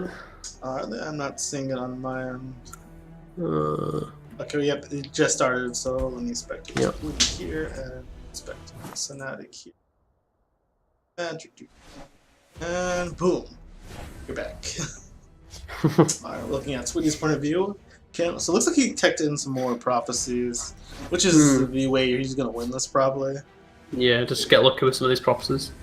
Yeah. And he didn't drop Praetorian Commander or Echo, which I deck, so not last game. So he's looking to draw those cards and hit prophecies, really. That's what he's. I mean, I wonder how many runs. You think he runs like 35 plus, or I think he just goes for like a more reasonable like 25 sort of prophecy build? I think he's going for probably more reasonable 25.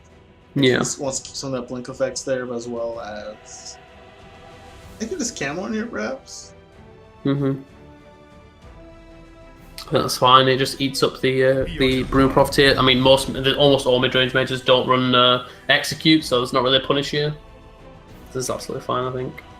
And I think Snatic's just gonna have to go ahead and bolt that. Yeah. Alright. Push 3 damage. On one hand, he lost your creature, but on the other hand, Swiddy, it was kind of good knowing that's one less bolt to worry about in the end game. Does he use the fireball here? No, he saves it. He wants to. Interesting. He saves that fireball. He's gonna get a bit punished because now his opponent's gonna draw, or he just go for the Mystic Dragon. Go with Mystic Dragon. The next turn, double draw potentially. Yeah, I think he did get punished there. If he would have used that fireball, he could have then sort of prevented this Mystic Dragon from hitting next to him with the Harpy, and then those Eastmarch Crusaders may not have been active for a while. So I think that was a mistake from Shredder there, not getting a bit greedy with that firebolt and not playing around Eastmarch Crusaders and costing him just because there's 2 in hand. So like Snatic's got a fine turn here, just double Eastmarch Crusadering and drawing 2, putting 8 power in play. So I mean, yeah, definitely. I don't think it's time to play greedy. I think it's time to play very conservatively when you're against a mid-range pitch. Optimize all your cards while you can while minimizing your advantages. And he's playing the Eastmarch command. Eastmarch is in this list from previous games, so something to consider. Alright, so he draws. Golden. So he did have the Golden Saints now. Yeah. So the following turn is going to be a bit rough for Swiddy. I mean, this is nasty now. So he's got Golden Saints. He's got Golden Saint on 6 and then Incarno on 7. Like this is. I mean, this is barring some insane prophecies. This is going to be really tough to win. I mean, Cunning Eye is a nice pickup. Can he land it? Trade, fireball would clear everything. Would be nice. I think you have to go for the Cunning Eye here. And nice. Oh, he's getting greedy. Is he? I think he may be getting greedy again and going for he's considering doing the Dark Rebirth, I think. Just to guarantee he gets that fireball, but you can't take 8 damage, surely. That is just too greedy. Come on. Fireball, please. Swiddy, please. You're the controller. Oh, he's considering it. He's hovering over it. He's going to do it. He's going to play the Dark Rebirth. I know he's not. Oh, thank the heavens. The consideration. I mean, how does he deal with his Golden Saints now? That's a problem. This is why these Golden Saint tech. I mean, the Golden Saint is not running a lot of mid-range mages. Some run it, some don't. But then on the ladder, but then when you've got this tournament format where you can just put them in the sideboard and throw them against all the control matchups, like they're absolutely fantastic. The issue with the card is if you're not playing against control. So I mean, that's it. You can deal with one. He's left one on board, and then we've got this Ancano now. So no prophecy either. No prophecy there on second rune is massive. Like when you're playing with this deck with Shredder, you really need to hit those prophecies like every single time, and he's missing that one. Is huge. He needs those prophecies badly. Alright, so you can take out his opponent's Ancano, which is nice. Interesting, he played that in the field lane, not trading him with not setting up a potential trade with the Golden Saint. I feel like he's doing that so that Fnatic plays all into the shadow lane and then they can Dawn's Wrath. He's looking for the bait, I think. And let's see, but a jab means not getting baited. It's interesting. Fnatic chose not to heal there for 3, which. I mean, yeah, I suppose he did that just so they could maybe play around like a prophecy. But I mean, if he gets prophecy bolt or javelin, he kills the Golden Saint either way, right? So I think maybe you should have played that Dawn Cycle first and just heal for that 3. Like, there's a possibility that 3 life becomes relevant later on. So yeah, it's not a huge misplay, but it's just a little thing. I think Switty's not playing conservatively enough. He's going for. I understand kind of saving it for big plays, but I think in this kind of matchup, especially against this deck, you just gotta play conservatively and. Chill there, but let's see. I mean, the value will take care of itself, right? It's like if you save the tempo, and the value will take care of itself. So, like in the deck with this much like value and opportunity command and stuff, you really just need to go for the full like tempo and just really try and keep up on board. And he's gone for some questionable lines where he's trying to save tempo. I'd save value for future turns. I just think that's what's cost him in this game. I mean, that and the fact that Fnatic's on the best deck in the game. Like, it's also quite hard to deal with. Yeah, that's you brought the fancy deck against the Spike versus Johnny kind of ridiculous. Yeah, that's it. Yeah. And I mean, a tournament setting, like it's. I mean, the game's in a pretty bad state if the highly competitive deck loses to the beam deck, right? So in a tournament setting. That's an awkward. You took 1 damage off the board, I guess. That creature is easier to kill, but... Okay, so we really need to send this prophecy now. This is huge. Nope. Like, oh wow, Shwitty's just been really unfortunate with prophecies this game. But I mean, that's another risky play with this deck. Like, it can high roll and hit like 5 prophecies, and then you'll beat most things, like most aggressive decks, some mid-range decks. But then, like a lot of the time, you just low roll and don't hit the prophecies you need. All right, so you can trade. You can take. You can eat that. Your Nightmare eats that, and then your Manticora eats the 4/4, and you get a bit of breathing room. I mean, the thing is about so you can Dawn's Wrath or Manticora. The thing is about Manticora is that like if your opponent does have removal, you're taking 3 more damage, and then we know that Fnatic's hand does have Piercing Javelin. But I think maybe just to win this game, you need to save that Dawn's Wrath when you really need it. Okay, he's going with Dawn's Wrath just to make sure, absolutely guarantee he takes no more damage this turn. Alright, I like it. Yeah. So all Fnatic needs to do now is throw stuff down in the shadow lane, hope he doesn't have a second Dawn's Wrath, and then interesting he didn't play the Lurking Crocodile there.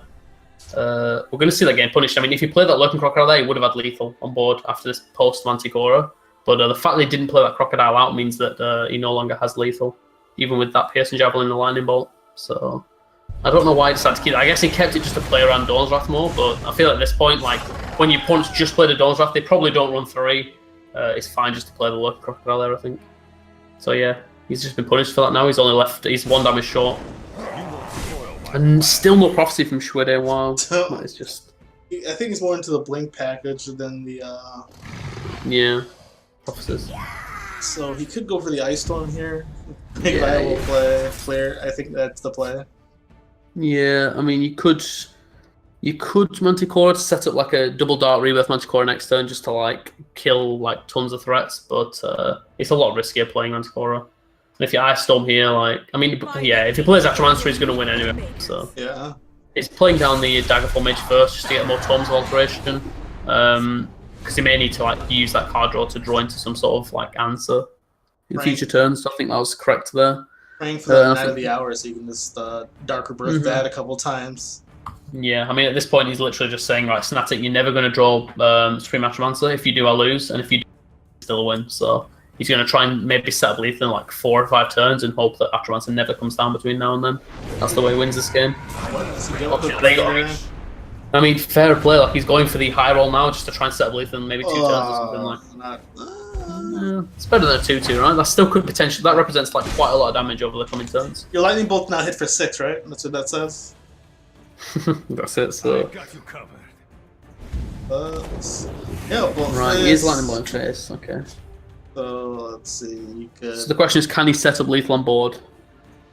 So you can put him down to 26, and then he's got 10 damage on board already. So what he really needs to do this turn is just try and clear his threat and set up lethal. He's going for the Torn Voltration to start. Echo Vakatos doesn't really do anything here. So I think maybe Cunning Ally Piercing Javelin's better, just to save that bolt for lethal.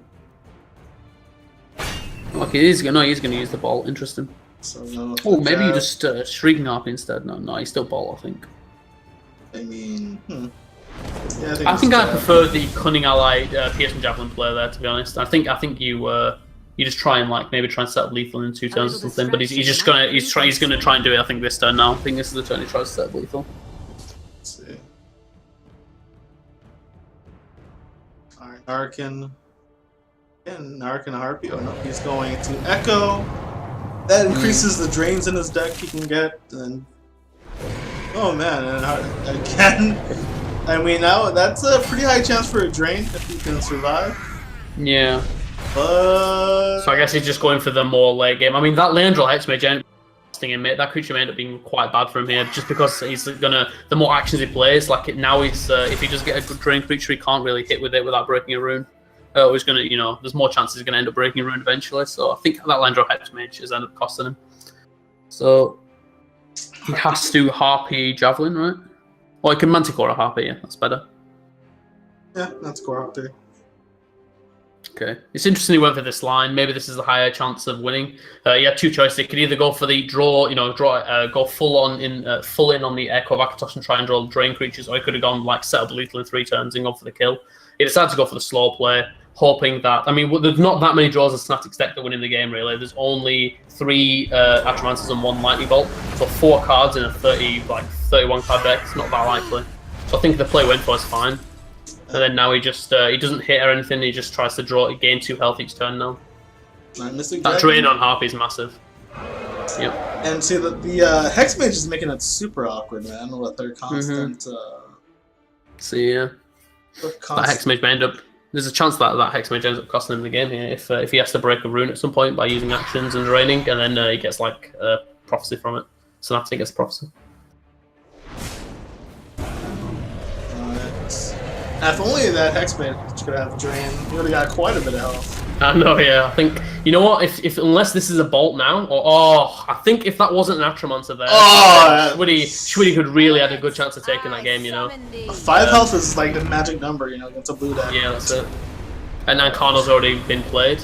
Well, I mean ended up being really close that between Snatic and Schwitty, but then Snatic got that Atromancer he was looking for eventually, and took the series. So Snatic progresses now, and he's playing against Ian Bits in the next game. And then in the other semi-final, Turquoise Link beat Havaldar 2-0, so he progressed to that. And then Atronach beat out Petamax. So we've got, I think we've got some pretty well-known players in the semi-finals. Aatrox making me proud. Newer streamer actually hangs out in the chat a bit. Glad to see him performing well. Let's see now. Fnatic versus Ian Bits. So the Aatrox game going on. Let's see. Is that going on at the moment? Looks like it is. Let's see. Aatrox versus Turquoise Link. Both on mage. Let's see something. Just a sec, folks. Alright. Guy to don't have both of them, so we're gonna have to look at one perspective really quick. I'm gonna add Aatrox to my other one.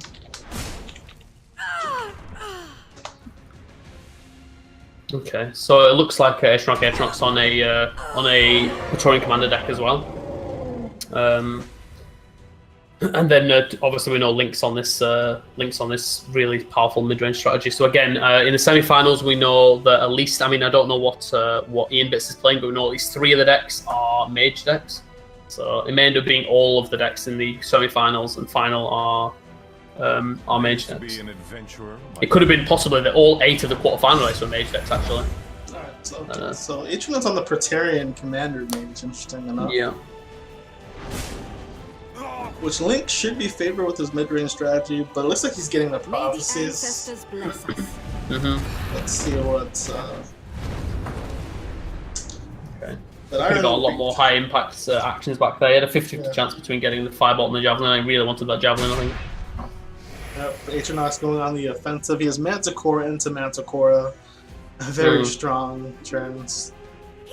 That Iron's not long for the world, Interestingly, shackles the Cloud Rust here. preventing the 2-turn lethal is the hope, I assume. I mean, he prevents he prevents 8 damage there. I guess he knows that he's not gonna die this turn. That's why he does that. He does prevent more damage over in the long run, harping that Cloud Rust Illusionist. And another Harpy Prophecy is really good here. Yeah, double Harpy Prophecy is nice. But unfortunately, Manticora now a 10-10 Manticora. Yeesh. Definitely going to need to kill that. Oh, I can't actually see Atronach's hand at the moment. Does he have any way of buffing up that Cora to bypass prophecies or not? He has another Manticora, 2 Camlorns, a Tome, and a Mystic. What is that, Camelot Hero or Sentinel? Hero. Oh, he has the Tome anyway, so he does have a lethal. For Link to survive, he has to play a Sentinel in the Shadow Lane. Alright. Actually, yeah, he By needs... the 8, they will Lincoln meet needs their some maker. kind of defense, because Atronach would just Tome and win. Yep, it's over. Alright, so let me see what game that was from them. I mean, he probably knew he had the Tome, right? So that was just a misplay by Link. Yeah. But alright, well, that is the game. Is that the first game of the series? I believe so. I'm verifying, I assume it is. But, let's see.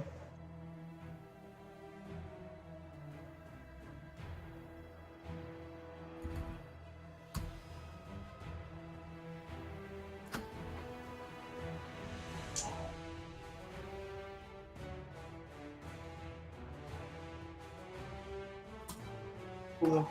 I have both players added, both either way, so now we can look at Link. We're just waiting for them. They're doing some sideboarding. Of course, again, Link probably just wants to go for the aggressive play. Of course, this is gonna kill him fast. And the thing is, he has a bunch of prophecies, but turn 6, Return Commander, before those prophecies get buffed up, your turn 6 is a big tempo loss, playing a 3/3. It does nothing right away. Yeah. So Link kind of capitalize. Just needs to make sure his turns 1 through 6 allow him to capitalize on the tempo loss. Of course, a lot of. I mean, we're in a similar position we were in the Sonatic Schwiddy game, where the sort of more meme sort of Patronic Commander deck is 1-0 up on the really powerful mid-range mage, but then like there's definitely a decent chance Douglas Link just comes back and wins the next 2 games, just because of how powerful that deck is. True, for sure. I mean, playing the tier 1 deck and Link's a good player, so he knows how to pilot that deck. So we're just waiting on some sideboard, which is going to be interesting. I really wonder what they're considering. I mean, I guess Atronach, you just kind of chill out and it's like, hey, maybe more prophecies, even if you want to go crazy with it. But yeah, I think Link's just kind of thinking like, all right. Yeah, I know Atronach's a good player, but I mean, they definitely both know. Neither of them are like, like sort of new to the game or bad players or anything. But I mean, Link is a heavyweight in this game, right? He's played in the scene for the past year, and he's sort of gone to, he's been high legend the entire time. He's obviously a big name streamer, and he goes to tournaments and does well in them and stuff. So he's one of the absolute sort of best players in the game, I think. Pretty unquestionably. So we're just waiting on it. We're kind of chilling out. Yeah. Maybe Link's taking a while deciding what he's going to sideboard in. I know he likes to really give it a good think over. Yeah, last time I caught a game from Atronach, I believe he was top 25, so that's pretty good. And Link is also absolutely. so both of them are excellent players.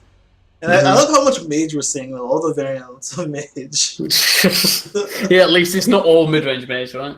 I'm surprised that there weren't anybody like targeting mage. Like I know if I was coming to this, if I was going to be playing in this tournament, what I would have done is just like you would just assume everybody's playing mage, right? So you could play something like maybe a mid-range assassin to get a slightly favourable there, or you could play a token crusader. I don't know. Not many people play that, and I've been playing it a lot in tournaments on ladder and things. But like it really does well against mage. But there's a few other decks out there that can counter mage, and I'm surprised just nobody thought to bring it. Like everyone just thought, well, you know what, I'm not gonna risk losing against other decks, just taking against mage. So I'm just gonna bring the most powerful deck, or bring a sort of I don't know. There's the potential. I mean, the thing is with tournaments and high roll decks, like in a tournament to win a whole tournament, you have to beat so many people like match after match that you kind of have to high roll anyway. Like even the best players in the game, like to win a card game tournament, have to high roll at some point. So to win that tournament, so going for like a deck like Praetorian Commander where the high rolls are really high, or like getting tons of prophecies, getting that on turn 6, the Praetorian Commander or the Echo of Actos, and then getting tons of high roll prophecies, then maybe that's the best chance you've got to win a tournament. Like just relying on that, relying on your skill, but also just that extra bit of luck to push you to the win. Still sideboarding, jeez. Deep thoughts. I know Link's a very methodical player, so the game's starting. Alright. Okay, there you go. He's probably thinking about the quality of life and all that jazz. Right, so let us bring this up. I can now show both players' hands, which is excellent. Oh, alright, cool. Let me make sure we're on the right scene. Boom. Alright. Got the Dovahkiin versus the Persistent.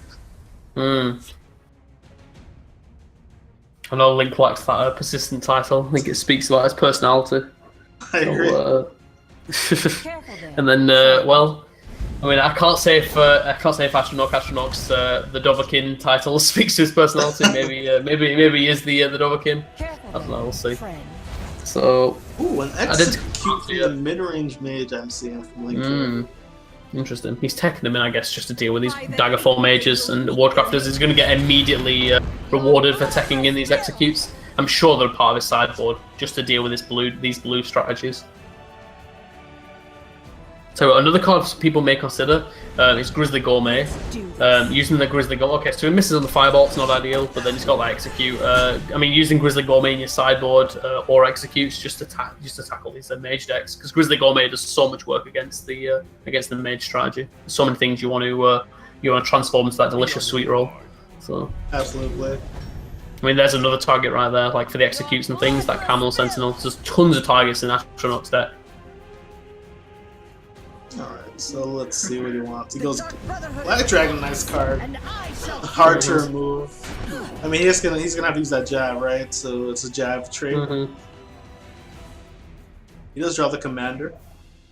And the thing is, it's pretty interesting because he's gonna jab trade, and then Link's hand isn't Cloud Rest, Lurking Crocodile. So he could go Cloud Rest, trade, pot out Lurking Crocodile. Yeah, I think that's absolutely fine. I'm pretty sure you can safely use the Rematch Code. You've got one more left just to try and save for potential Astromancer turn. Yep, and I think Commander comes down. I mean, he's feeling safe. Does he feel safe enough to just throw it? Yep, he's just throwing out the Commander. Because he's about to get some runes broken, so better buff up all those prophecies. It really was like a big decision, like whether try and clear up his board before you go Praetorian Commander, but he's just deciding, you know what, I'm going to try and get these Harrow prophecies and try and win that way. I feel like he feels like he can't. He's got the lower quality cards in his deck just because they've got prophecy and they've got worse stats and abilities and things than Link's cards. So he's just going to try and high roll these prophecies. Yep, and he can't. He feels like he can't fight for board. And I mean, he has the Hive Defender as well. So let's see what he draws here. He can go Hive Defender Camlorn. Another commander. I think he wants to play conservatively and go for the Hive Defender Camlorn. Do you think, like, does he not just, I mean, he's already gone for the Praetorian Commander thing. Not go all in. Do you think he goes halfway? Link has, he's gonna be safe about it. I mean, Link has one card in hand, so maybe Commander and YOLO. But wait, is he considering it? He says his opponent has one. Oh yeah, all right, good play, good play there. Yeah. Excellent. I mean, the Praetorian Commander was a 5/5 creature, so it wasn't that much of a tempo loss, but I think don't want to eat too much damage. And then he's gonna be rewarded for being a bit conservative now. Now he can go Harpy into Commander. Yeah. Bless us, kind. Ooh, Priest of Klein. Like he wanted to buff up his cards against the trades, perhaps. Mm-hmm. But here comes the now. Did Link trade that correctly? Yeah, he traded the second one, yeah. Then he planned the Could he have first one. kept? Could he have kept, if you used the Dawnbreaker on a different creature? Could he have kept both procs alive there? I'm not sure. Can't remember the exact board state, but I think maybe he could have kept more stats on board there, right? Oh, Incarno is a huge pickup. That's massive. That's excellent. Probably the only thing that's better than Incarno there is Scream Atramancer. And trade that away. Wow, that is a really good card to pick up there. That or Scream Atramancer was like huge to get to try and get this extra threat on board now. I mean, these Night of the Hours are pretty big.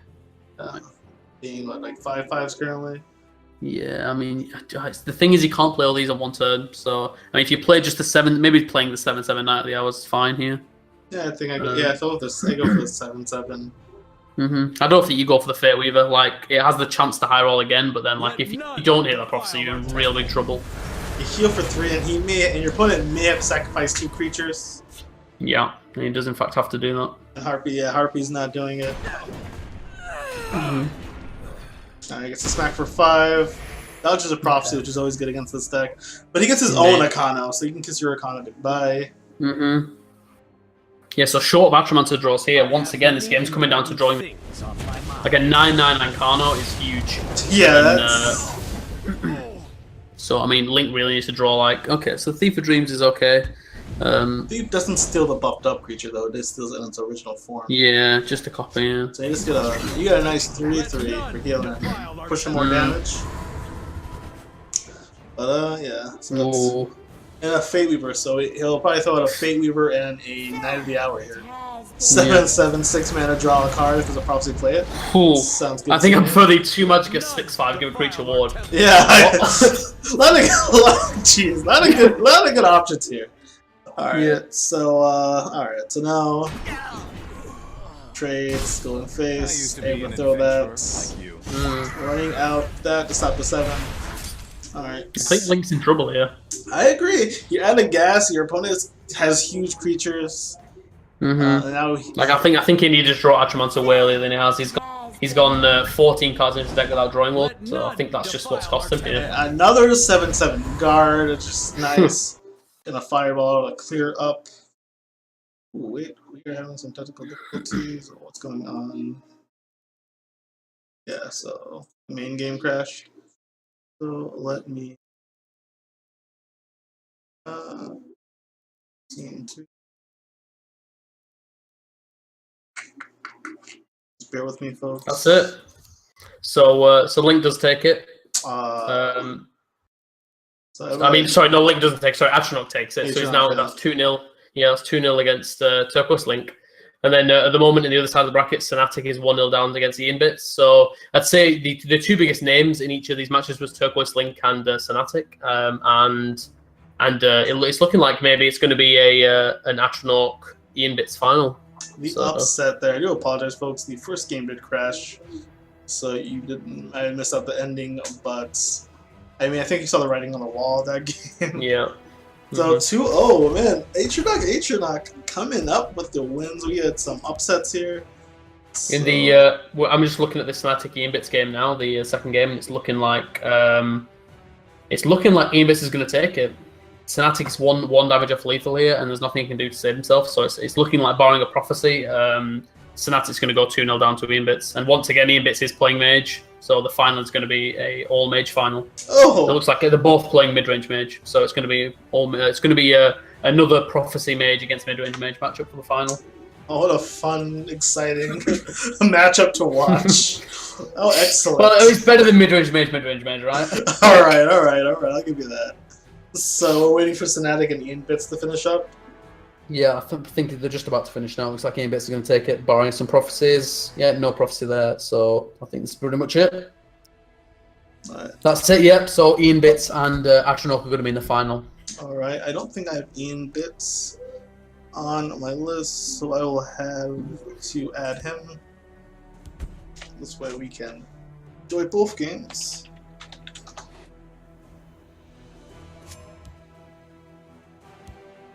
That's been sent. Okay, so let's try and get Ian Bits added so we can get his point of view as well.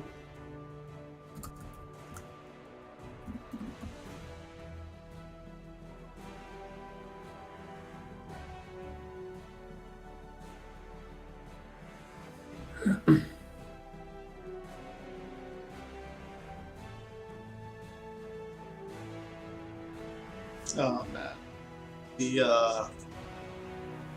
oh man, Mage final, of course. It's exciting for both these players, though. You know, like beating some top quality opponents. I mean, that's it. Like I know Astronaut was. I mean, he was a little bit nervous going into that match, you know, playing against like a huge name like Turquoise Link, but he's just 2-0'd him there. And then Sonatic as well. Sonatic's a huge name in the community.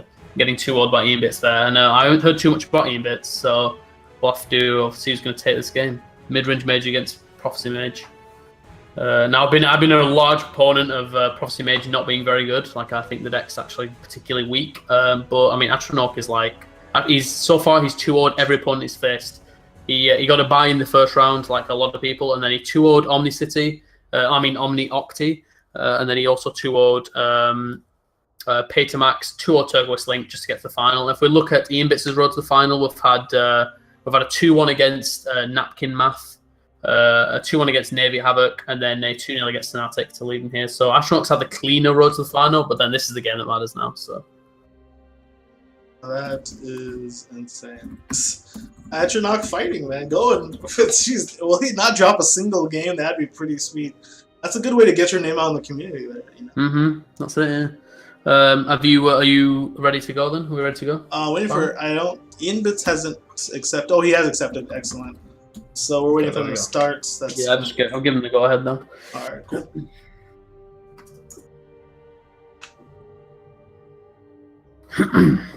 Did you have the 2-screen setup for last week? You didn't, right? I did not. I practiced this actually. Yeah. So a really good job you got this set up because I think it really improves the quality of the broadcast. You know, like seeing both hands is huge. So I think it makes it a lot more enjoyable for everyone.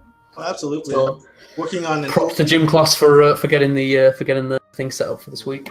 Thank you. Working on an overlay as well to make it look a little nicer too, and kind of things in order. That's gonna come down a little later. So we're just waiting for both starts.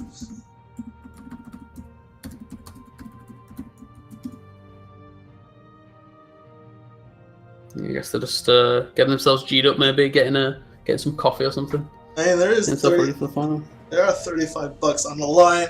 I mean, the fact that the both of them now, like only Link and Sonatic, must be feeling like a bit down now that they just missed out on that prize pool. But yeah, there's $15 now. To at the very least, whoever loses is going to be $15, and then there's that sweet $30 prize for the winner. So it looks like they are beginning. So let me get that setup going. Right, cool. So let me get that going. So, and I'm actually aware that Ian Bits, the list he's using is the exact list I used in the Sunday tournament, the Bradford Sunday tournament on Sunday. My mid-range list. So he's actually using. He's not using Golden Saint. He may have them in sideboard, but I know the core list is just using 3 Broom Profiteers, 2 Lurking Crocodiles. So it's more text against aggro, which is going to hurt him, I think, against this Prophecy Mage list. Yeah. Like the idea with my lineup was that I was using the mage to counter the aggro decks because the rest of my lineup was potentially weak to that, and then yeah, he's unfortunately queued into quite a bad matchup here. But yeah, with the sideboard format, he may end up being able to rectify that in the next game. But I think just because of that, it's possible that Atronach is favoured in this game, but it's going to be close. Atronach probably wants to lose Fireball here. He's considering just throwing down that yeah, he just throws on that Misty Dragon. Interesting. Right. So neither of them are trading; they're just both throwing down guards and big static creatures. He doesn't take out the. I mean, I would have firebolted, because then the Hive Defender can't get through, and then you can just. Use your Cloud Rest. The only issue with Fireball there, I mean, the only issue with Fireball is that you may be dealing with these 3 power, but then you're developing nothing. And then next turn you've got. I mean, you're not going to be playing that Fireball for a while, though, are you? So maybe you're right about Fireball. Like next turn, you're going to want to be doing Cloud Rest Execute probably. So either way, you're taking no damage here, and you may need to save the Fireball. All right, you got your opponent use a Fireball. No. Okay, he's playing Daggerfall Mage, right? So Ian Bit's also got the option of using the Lightning Bolt Dragon, but he's deciding to go with this blade. He's going to get punished a bit for this. If he would use that Lightning Bolt there, the High Defender would have lived, and he was just hoping that this Daggerfall Mage doesn't get cleared so he could trade in that afterwards. But now that Mystic Dragon's alive, traded into the High Defender for free, and then because they execute Fireball combo, he's left in quite a bad spot. But he does draw the Thief of Dreams, which is really nice on turn 5 and trades nicely with this Mystic Dragon. Unfortunately, Atronach does have the answer in hand though with the Cloud Rest execute. He does need the and this is a very key. This is a key turn. He needs to get a card. I mean, and yeah, again, absolutely. Execute's a pretty low roll in this decks, but any other 3? Alright, so it looks like he wasn't getting anything. So now Atronach's setting pretty nice because now he gets to develop and crush his opponent's board. A little distraction might prove useful. Yeah, I think that that turn where Ian Bits decided not to him quite ideally here. That 4-1's just going to keep hitting and hitting and hitting until he has to use some sort of removal on it. He can use the Harpy now on it, but then like he's still using resources trying to deal with this 4-1 that's just it could have been dealt with a lot earlier. Using resources when you're the aggressor to remove your opponent when you're the aggressive deck. That's it, yeah. Not feeling good. Atronach is sitting back waiting for those commanders, and he's just gonna write out the value. I mean, there was a choice there from Atronach to hit face or not. He's deciding to go face. Maybe he's hoping to go sort of more aggressive than maybe you might think with a High Prophecy and like late game Praetorian Commander deck. But yeah, I think he maybe hits that 4. Like he probably doesn't have many Drain creatures unless he gets Echo Vakatosh. So he possibly isn't even running Echo Vakatosh. That's also a possibility. So I guess hitting for that 4 is fine. I don't think we'll see him break a rune here. I think we're just going to try and he's just going to try and control the board as best he can. Yeah, typically no drain creatures in Mage. Thank God. They don't need more stuff. But I mean, that's probably what people complain about Echo Vakatosh. Like Mage has no charge or drain creatures, and then you get both of that. And then suddenly they're a hole, you know. Yeah. All right. I think he's just going to go ahead and use the oh wow, he doesn't lightning ball. That's really interesting. So he's just going to potentially take this 4 damage, which I think is fine. You can save the resources and then hope that this Mystic Dragon gets the trade and have a really nice trade with the Ian Bit's Mystic Dragon. So he's probably going to go face to 4 here. He may even trade into the Harpy, but then I mean Ian Bits is going to struggle to win this game. I think again. I mean the only out really is the Supreme Atromancer. Like the best thing he could draw is Supreme Atromancer, but then he's got the Ice Storm anyway in hand. Atronach, so he's got this game pretty locked. And I think he can afford to be a little bit greedier with his removal now. Now that he's in such a commanding position. Absolutely, you have Atronach just chilling there, feeling pretty good about this. Very relaxed right now. Very nice situation to be in as he's rather ahead. Yeah.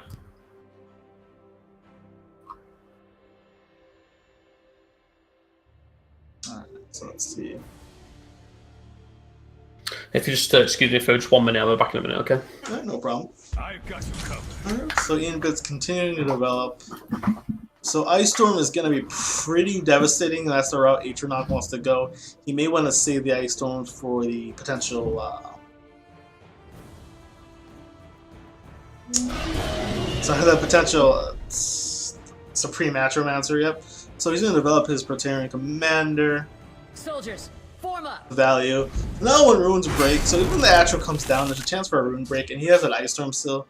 So he's feeling pretty safe right now. Ian Bits has to go, maybe control the Shadow Lane, Cloud Rest, trade, then hit for 5. Then maybe even bolt the commander to kind of keep the board. Let's see, so does Atro or not. Gets a Prophecy, of course. Getting a 6/5 is pretty insane. Doesn't play it. Looks like he is going to go for the Ice Storm. Yep. Your opponent has no more cards. Commit to the board. You have an Ice Storm. Clean the board out. And that's that. So Ian Bit's only kind of condition is to get that Atro.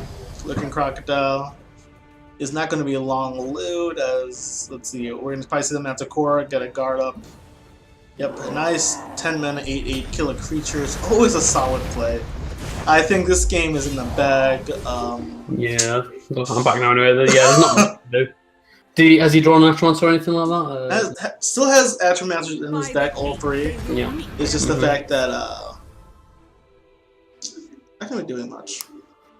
I feel like a broken record, like saying how just draw Atromanters to win and things like that. But these matchups really have come down to like drawing this Atromancers or not. Like, I mean, he did have the Ice Storm in hand. He's used the Ice Storm now. Yeah. So if he would have drawn Atromancers, he would have. Atron may have had trouble dealing with that, but yeah, it's just Ebis just hasn't drawn them. So it's interesting that he did hit for 8 there. I guess he just sent the lethal for next turn. There's not really a chance he dies, but I don't know, like maybe just going risky there. There's not really a reason to do so. Give him an extra card, but yeah, I guess he just knows the game's over. I think he's just trying to get it over as quick as possible. He feels comfortable right now. He got the Commander procs. And the ordering in hand. If the opponent races him, honestly, he will win the race. Yeah. Alright, what we get here from Inbits? Looks like it's a Cloud Rust Illusionist. Prevent 4 damage against more damage on the board. I'm supposed to heal a little bit. But I don't see an out for Inbits. There's now Odoving's available. Oh, here comes the Odoving. Is no match for mine. Nice, 10 mana, 12, 12. 12 mana, 12, 12. We'll wipe the board clean. There's the Atromancer. Can so if he gets a prophecy, he may be able to survive and develop something. But Ian Bits is living on a prayer. A prophecy is procced. Atronach, a javelin. Well, there goes Sweet Hope. Looks like Atronach will just try to close out the game. Push on!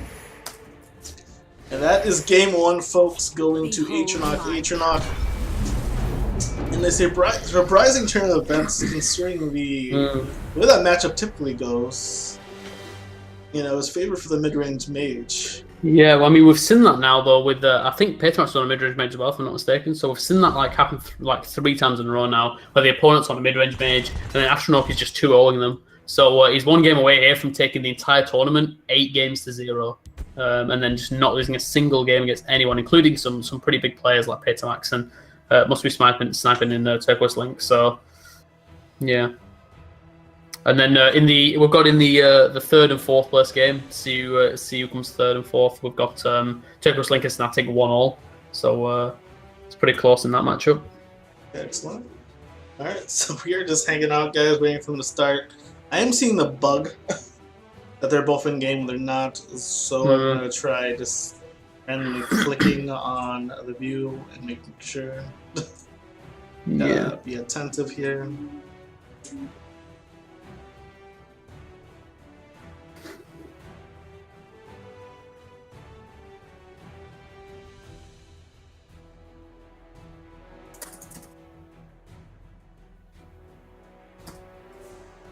Alright. Double check.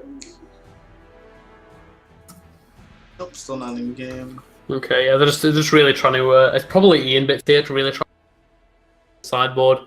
What it is. I mean, if it was me, like I said, I know he's on my exact list, so he's probably running things like Golden Saints in his sideboard, and like we said, maybe some more controlling cards, and maybe even Manticoras. And he just wants to go ahead and throw away those lurking crocodiles, probably, or maybe instead throw away the Bruma Profiteers. And then put those in his deck, and then just try and have a bit more of a late game curve against this this prophecy heavy deck. Yeah, I mean, it's the thing; those prophecies are buffed up, man. So maybe you just hope your opponent doesn't draw a commander. Yeah. But I'm shocked. Commander Mage's all the rage for a while in Ladder vanished. Now here it is, winning a tournament potentially. Yeah. I still honestly it's been pretty figured out at this point. I feel like the Praetorian Commander deck just isn't anywhere near as strong as the mid-range mage, but in this sort of format where you can tech your deck maybe against your opponent and then maybe Atronach's playing really well, he doesn't seem to have made any mistakes or anything, so it's possible that he's just he's found this build that works sort of well in this tournament format. But yeah, I mean, I don't think the takeaway from this is that everybody should just go ahead and start playing Praetorian Commander Mage on Ladder. Honestly, if you want a deck to play on Ladder, despite this, if Atronach does win, despite the fact that the mid-range Mage has lost to it 3 times, I still think mid-range Mage is the deck of choice, to be honest. But yeah, I mean, it's not an absolutely dreadful deck. I think he probably doesn't run Echo. I hope he doesn't run Echo of Akatosh. I think just 3 Praetorian Commanders is fine. The Echo just really doesn't do enough, I think, to include in the deck. Like 6 magic of 5/5 is like fine or whatever, but then the keywords are so rarely useful.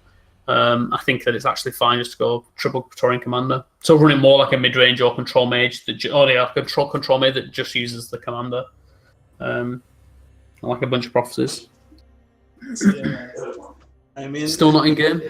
No, I'm checking. No. Nope, still not. Can you spectate either of them either, or no? No, they're not in game yet. That little bug is showing it is tilting. Tilt. Oh man.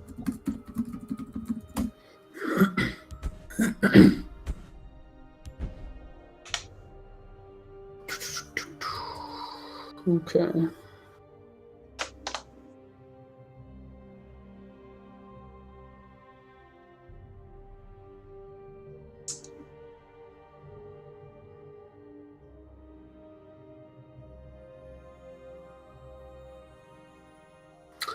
Right, so I think they're in ready now. Yep. Alright. Pretty sure they're in game now.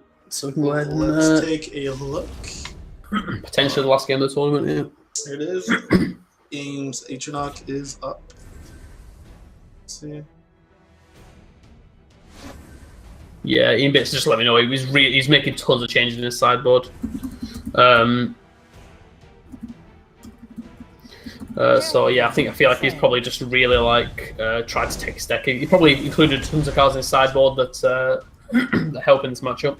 So possibly he can take this.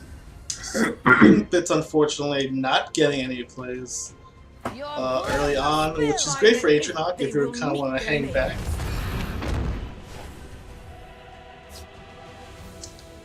Alright, so his first play of the game is going to be a Camlorn. So the situation here is that he's already lost the field lane. He's massively lost the field lane, which is really bad for Ian. He's straight into like playing the shadow lane and trying like racing down, which is going to be a problem, I think. Like Camel Sentinel's a pretty sweet answer to this hero. So you want to be the aggressor here. So you want to be proactive. Oh yeah. He feels comfortable racing his opponent. I mean, this is the thing. This is the thing with Dawnstar. I mean, Dawnstar Healer. Like that card, I think is the reason why mid-range mage is the best deck in the game and not sorcerer. I mean, it's just so powerful when you're racing. It's huge. 3 magic of 3/3 is fine stats to play, and then gaining like 3, 6, or 9 health just wins you the game. And he's interesting. He didn't lightning bolt it, and I think that's gonna. I mean, he went for the double firebolt, but for high roll double firebolt. But I think you just had to lightning bolt that really to have any chance of not losing this game. Then he's gonna Iron next turn, guaranteed firebolt to take out to the. Yeah. I think Mudcrab ankle snapper. he went full on aggro. Oh my! He went through it a mud crab. I don't think there's time for memes. It looks like this game Atronach's gonna close this one out. I mean, you hit face first, right? Yeah. You do the 7 damage first, and then play the air, and just to play around Piercing Javelin. Absolutely. Yeah, I mean, there's no giant snakes in this major deck, so. Oh, you attack first. Yeah, I mean, unless he's not going to attack, unless he's trying to play the control. He's on his back foot now. Nope, he's going for the attack. Yeah, it's just a misplay in ordering there. And nope, not punished. So that's but I don't think he wins the race. Prophecy heavy deck, and you need to get rid of the healing. Well, let's see. Are you doing 23 damage next turn? Probably not. There's no way, right? Probably no way. not. You're not so he needs to hit a couple of prophecies here. He needs to sort of hit enough prophecies that either he has lethal next turn, which is very unlikely, or he can prevent Astronaut's lethal next turn. I kind of like the. I kind of like Atronach's game plan this time because your opponent probably doesn't want the defensive package. He probably wants to go on the offensive end. Yeah. And unless he may have taken off some creatures like I don't know about Ankle Snapper. Yeah. Even if you want me the aggressive plan, I don't think it's the best 2-drop you want to be running. Like even Blood Sorceress. Yeah. So he just throws down the Ankle Snapper. I guess he can throw down Blood Sorceress as well. So he hit face first again. He needs to hit face before he plays this. And then we know that Atronach doesn't have the best answer to this Hive Defender, so he can bolt it and then hit for 2, and then he's just short of lethal. So there's a chance still here. He needs to play this. He should have played the Ankle Snapper first. I think he just aggressively uses the Ring of Magicka, plays the Ankle Snapper and the Blood Sorceress, then goes for lethal the next turn. Absolutely, he has to play them both. He has to just go for it. He should have played the Ankle Snapper first before he played Hive Defender. But he's not. I think that's a mistake. I really think that's a mistake. You need to. He's got Sorry, go on. Yeah, I'm sorry. Yeah, I'm saying you gotta play to win at this point. not to survive. He has 6 bursts from hand next turn with a double ankle snapper lightning bolt. But yeah, he doesn't die here on board, right? No, he doesn't. Blood Source but then 5, he's and ideally, if Blood Source survives, which I won't because it's a fireball, then it does 5, dropping Atronach to 11. You'd have 7, assuming he killed the Hive Defender, which he will. Yeah, but the problem is this fireball, and he has fireball execute and defender, so he can just completely clean up Ian Bits' field, Shadowland, sorry, and then there's nothing he can do. Yes, this game is well and truly over. I think Atronach's gonna cash in nicely. It's like he'll be enjoying a $35 prize, but you know what? Ian Bits made it this far. He's not gonna want to empty-handed. Game's not over yet, but I think anything short of a Christmas miracle is not gonna win him this game. But I don't think Yu-Gi Moto can heart the cards this one out. I think. Yeah, I've seen Yu-Gi do some plays, but nothing like this. not in this game. I don't think. Not even him. So I guess he could just. I guess he can bolt the Hive Defender. Or he could bolt the Mystic Dragon, and then play Hive Defender in the Shadow Lane. And then he's not lethal just from the Tone Vault ratio, but then we know Atronach's got the bolt, so it's almost definitely going to be lethal next turn for Atronach. It wouldn't have made a difference if he played the ankle snapper next to the last turn. It wouldn't have made any difference to the game, but I think he should have played out just a chance of lethal. Like you hope Atronach didn't have the lethal and then didn't have an answer to like your Blood Sorceress, and then you have tons of damage with that Sorceress and the rest of your board. So he's going to play what? He can't play Incarna, right? He'll just die on board. So yeah, he has to go Hive. He literally has to go Hive Defender Bolt. So he went for this play instead, which I feel is that worse at Sim. So you can go Tone Alteration trade. I think this is better actually, isn't it? So you can go Tone Alteration with the Mystic Dragon trade, and then hit for 2, and then see if he gets a Prophecy. Yeah. And if he doesn't, he wins. What's this? Okay. So I think you actually hit with the I don't think that's correct, right? I think that's better. Oh yeah, this guy, that's better. Guaranteed. Yeah. Other than Night of the Hour, this guaranteed lethal. Yeah, absolutely right. Woo! And Atronach is our champion for this week's TCG eSports tourney. I thank you all for joining us. I'll have to read out all my new followers. I got some new followers. Follower notification was turned off just for the sake of the quality of the tournament, but I will totally spam your names. Minutes.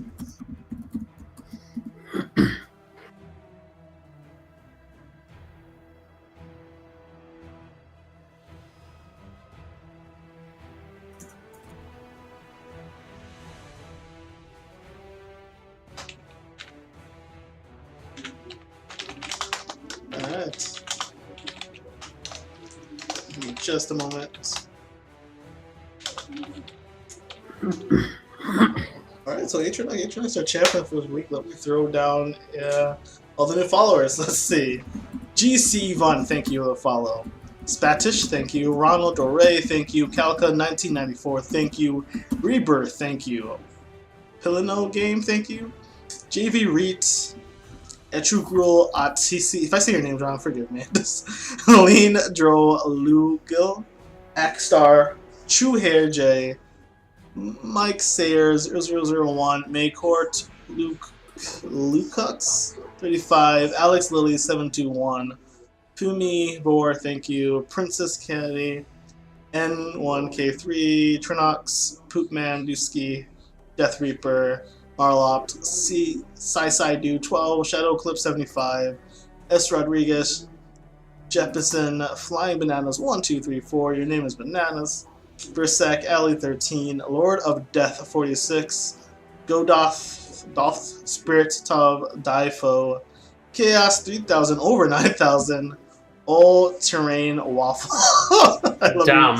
I fucking love your name. The best. All Terrain Waffle. That's awesome. Yag Nita 02 712NL, Inferno 713, Grey Tendu, Mirandberry, Randomness 30, Queen Kitty, Danny 5121, and I think we are good. Super. Wow, is that all in this stream? That's tons of followers. Yeah, man. Like, a lot of love. People enjoy themselves some tournaments. I can now listen to our casting. He needs to play this. He should have played. Yep. See how we did. Yeah. I've just been speaking to Atronach. Atronach was the closest thing we can get to a post game interview at the moment. But he's over the moon winning that. And maybe in future we should get that set up. But yeah, so oh, go on, go ahead. Oh, we can go for the if he's willing, we can do the post game interview. Oh, I'll go ahead and ask him. But yeah, so you just really he said that Life with Cena. I mean, I'm sure you recognise that name. Like he's a consistently high legend player. Helped him make the deck. So yeah, he's like he wants to shout out to Life with Cena for helping him with the deck choice. Oh, excellent! Yeah. That's another excellent player. I'll go ahead and ask him if he's got a mic and if he wants to come on or not. But yeah. I've also been speaking to Ian Bits, a really gracious loser. He obviously a fantastic performance by him as well, beating some really top end players to get to the final, and he gets himself a nice $15 prize as well. It's his first tournament, and yeah, he said he's appreciating it. It's a learning experience and stuff. And I don't know, like I played in my first tournament, like a year ago now, something. Those really early tournaments, and like I did bad. You do terrible in those first tournaments usually. And then you just use them as like a platform to learn and things. But yeah, no, I mean, the first tournament he's got to the final. That's fantastic performance. So fantastic! Yeah, got to be proud of that. No, we can get them both in for an interview. Let me see if Ian has. I'll ask Ian if he has a mic. I had to get to my game.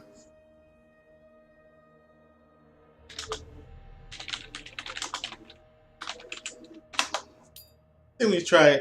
Now I was watching the Sunday tournament of the player profiles. I'd like to kind of do something cool like that. See even. Yeah. We'll take it one step at a time. I think something they should introduce to the Sunday Sports as well is like a winning queue as well. I know that usually they're in a bit of a rush to get off stream because the tournament lasts so long, but if they can just spend that like 5 minutes getting like an interview yourself, I think it'd be a really sort of beneficial thing to do. I think it's really cool, in other esports and sporting events and stuff, like hearing the winner and stuff, and just hearing about how they won their, how they're like why they brought the lineup and how they're feeling about winning stuff. I think it's a really, really fun thing to do. So absolutely. It was a phenomenal tournament to watch. Nice kind of knowing the winner there too. That's definitely something I enjoy. All right, Ian Fitz is up for a post-game interview. I'm trying to reach out to Etronock. He may be screaming and running and shouting about his win. Yeah, I've just reached out to him now, but I'm not getting a response. Hold on, he's in the Discord here. I can't hop into.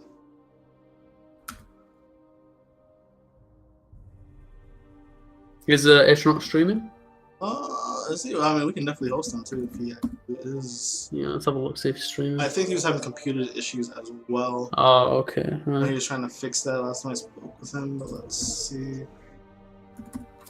This is what you get for lack of prep, guys. It's just a last minute idea. So yeah. So yeah.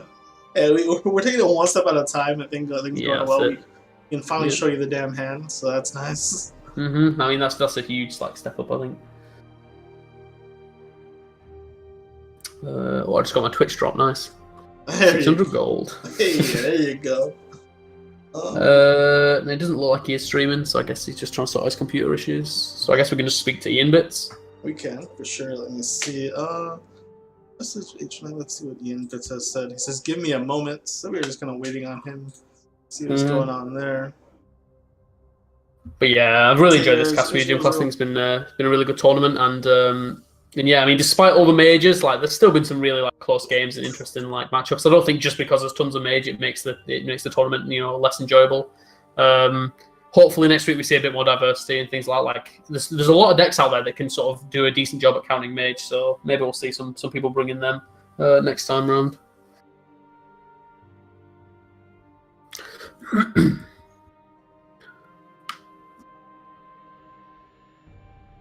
Waiting. And Big Juicy Dolphin and Azuro Dan, thanks for the follow as well. Appreciate you. You want to see this? Big Juicy Dolphin. Big Juicy Dolphin. I love everyone's names. They're fantastic. It's got to be the most fun things about streaming is just listening to all the cool names that people follow you with. Some of them are just hilarious. The Big Juicy Dolphin. I have to wonder how they pick these names. I think we have to keep some damn good imagination, I think. Any news on Ian Bits? Just waiting for that. Still nada. May just kind of say post-game interview for next week. We kind of throw this as an idea. So let's see who I can host. Let me is on. Wait! I got a message from. All right, Ian Bits. Let me find him on just. It's the same. I tell him to actually just hop into. Okay, Atron's got back to me now, and he says that community didn't start if I answer too late. So he said that he's all right for doing the. He said, "Can we end the delay and start if I answer too late?" The delay wouldn't quite be ended on accounting the way OBS works. Yeah, it would. We could just go ahead and carry on with the delay and just do the interview, though, right? Yeah, we'll just carry on the interview, and then everyone else will see it. I'm gonna send Discord link to that, and we're just gonna do it in the typical Discord I have. Is where we can just do a group kind of thing to make it easier. So I'm going to. Do you have the link to the Discord? You can link it in our little thing here. Yeah. And we're just gonna hop in there. Quick. All right, folks. I'm just waiting for them.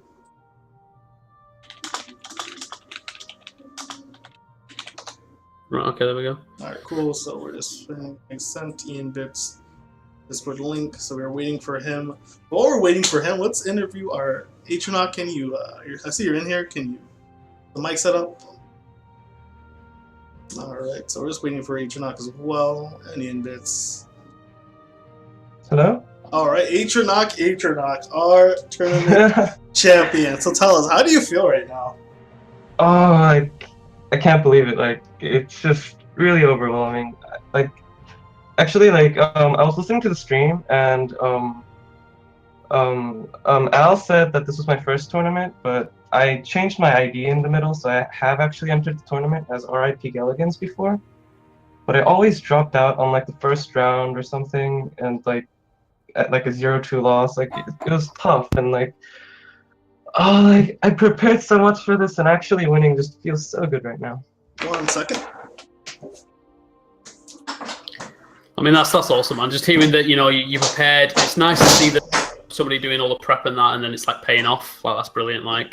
And I really like a story like that. Do you know what I mean? You played in the early tournaments, you sort of got knocked out, whatever, and you're just working on your game, like a Sylvester Stallone kind of thing. You're working on your game, and then you come, you just take it down. And then, what a way to take it down as well. 8-0 in your individual games, 8-0, man. That's really impressive. Yeah, didn't drop a single There were set. actually 2 really close games. I was down to 1 health, and I won twice. Well, if you remember back from I'll just do a bit of self-plugging here. There was a Bradford League tournament a month ago, the very first one he ever ran, and that I ended up winning that tournament, 1 health and stuff, and it's the best feeling. That's the best way to win when you're on 1 HP and then you end up winning. It just feels so good. And just an update, by the way, guys. Snatic did take the 3rd place match against Turquoise Link, so Snatic came 3rd, Turquoise Link 4th. Right, but yeah, so is there anything you want to say about your lineup, Patronok, or what deck the deck you brought in your sideboard, maybe? Yeah, was it just pretty standard? No, I prepared it. I edited a lot from my ladder deck. What I wanted was I wanted the Fate Weaver and a bunch of prophecy packages so that I could easily transition using the sideboard. You saw how I put in Dawnstar healers, and because I was so prophecy heavy, I was confident that I could race another mid-range deck with Dawnstar healer and the prophecies. So I teched kind of into a mid-range. I felt like it was a mid-range that I could fight, and the other side of it was I would just use Fate Weaver as a draw, and put in more schemers to tech against if I met a control deck. So yeah, that's what the deck was about. Excellent. All right. Yeah. You it's a really solid. Go ahead, of course. You mentioned Lightfoot Scene, another High Legend player. Actually, you guys were talked about this deck. Yeah. So, what was the process of that like? Were you guys did you guys just sit down and plan for the tournament, or just for a Prophecy Mage in general? No. What happened was I made my own deck, and I showed him what he thought about it the night before the tournament through Discord, and he gave me a lot of good suggestions. Like I took out some of my clunkier cards. Like he gave me the idea to take out Thief of Dreams and just go with the prophecy heavy package. Like just I originally didn't have Mystic Dragons and stuff, so he inspired me to go in the direction that I went. Very cool. And Ian Bits, sorry we kind of left you there. Was this your first tournament? Yeah. Actually, this is the first card game tournament I've ever played in, and you can kind of tell at the end I was making some decisions I probably shouldn't have made. So yeah, I'm really new to this kind of stuff. All right, well, considering you're new, you had some excellent games making it to the finals. It was a pretty stiff competition there, some high legend players. Is this your first card game? I played a bit of Hearthstone, but I never really did it competitively because it's kind of annoying to play Hearthstone competitively. So I never really wanted to pursue that. This is actually my first season. I'm seriously laddering on this game, and so hopefully I'll be able. I'm 1 star away from rank 1, so I know I'm playing against a bunch of legend players. So I'm kind of amazed that I was able to take a couple of games. Hopefully that means I can hit legend in the next couple of days. Well, I believe it. The way you were playing, yeah, you were playing quite well. Yeah, definitely. Right. So did you do any? I did want to say for Atronach, that was he was talking about it before. He had a really really good strategy coming in because I expected nothing but mid range mage. So I was not expecting an Ice Storm at all. I figured he was just mid range, and then bam, my board is gone. So it was really smart deck building to be able to bluff mid range, but still have some control tools that people wouldn't expect and wouldn't play around. So it was such a blowout. So it was really well done by him. Thanks. Yeah, that Dawn Star Healer like tech in is huge. Like that Dawn Star Healer in that game is massive. When you're playing in that racing strategy, so that Dawn Star Healer card, like so. Yeah, really good decision there to include that, I think, in the sideboard. Yeah, I mean, like, I was even to the point where with the sideboard, you guys saw some really dumb cards like Mudcrab and Blood. Yeah. my entire idea was just if I was a mid-range mage mirror, I could just throw some random bullshit early game in there and maybe be able to take the mirror that way. So that's how much I was preparing for mid-range mirror. So kind of bluffing it was just like that was genius. So he definitely deserved to win. Like, thanks. It means a lot. Ian, man, great attitude. But you do walk away with something, which is excellent. I mean, 15 bucks. It was. Again, I'm amazed I came as far as I did. So I look forward to playing this game some more, getting a lot better, and not getting nearly as lucky as I do this time. So I look forward to getting better at the game and then getting worse finishes. That's my plan. That's how it goes. Yeah, that's about right. All right. So Atronach, what are you gonna spend the money on? What am I gonna spend the money on? On packs, of course. On packs, of course. Gamer life. Nice. Ian, how about you? How are you spending that 15 bucks? Yeah, it's definitely gonna be packs. Those collections. Again, this is the first season I've really played seriously, and I'm still missing quite a bit of stuff. I basically started back in beta, but I didn't really play that much. I started playing again with the Steam release, so I'm still missing quite a few cards. All right. Well, gentlemen, I think this is great. Thank you for joining us, and congratulations to both of you. And you will have a great evening. Thanks. Yep, good tournament. Morning for you, Atronach, right? Yeah.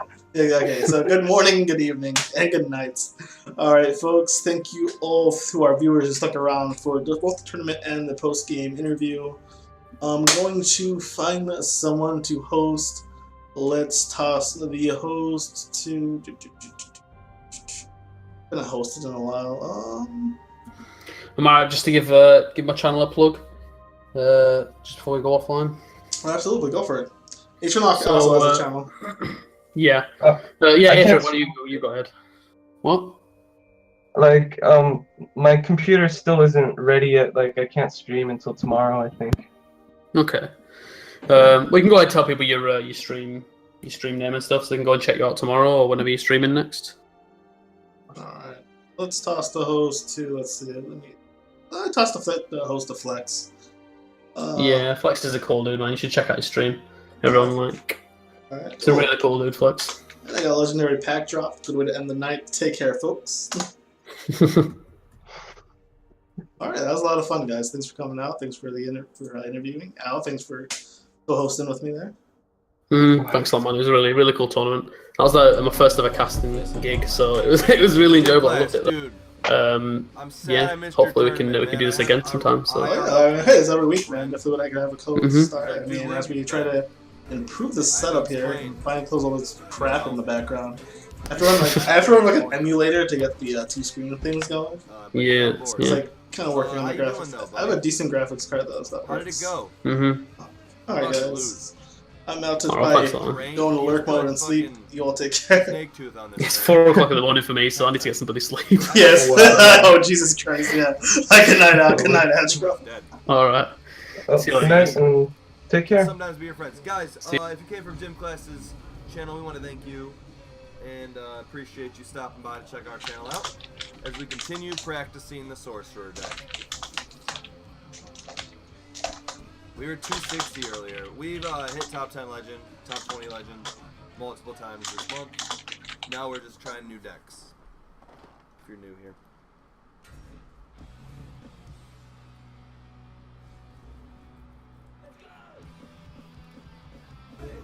Hey, thank you for that follow. Z-Barcard, Gazelle, Mongor, and El Butanero.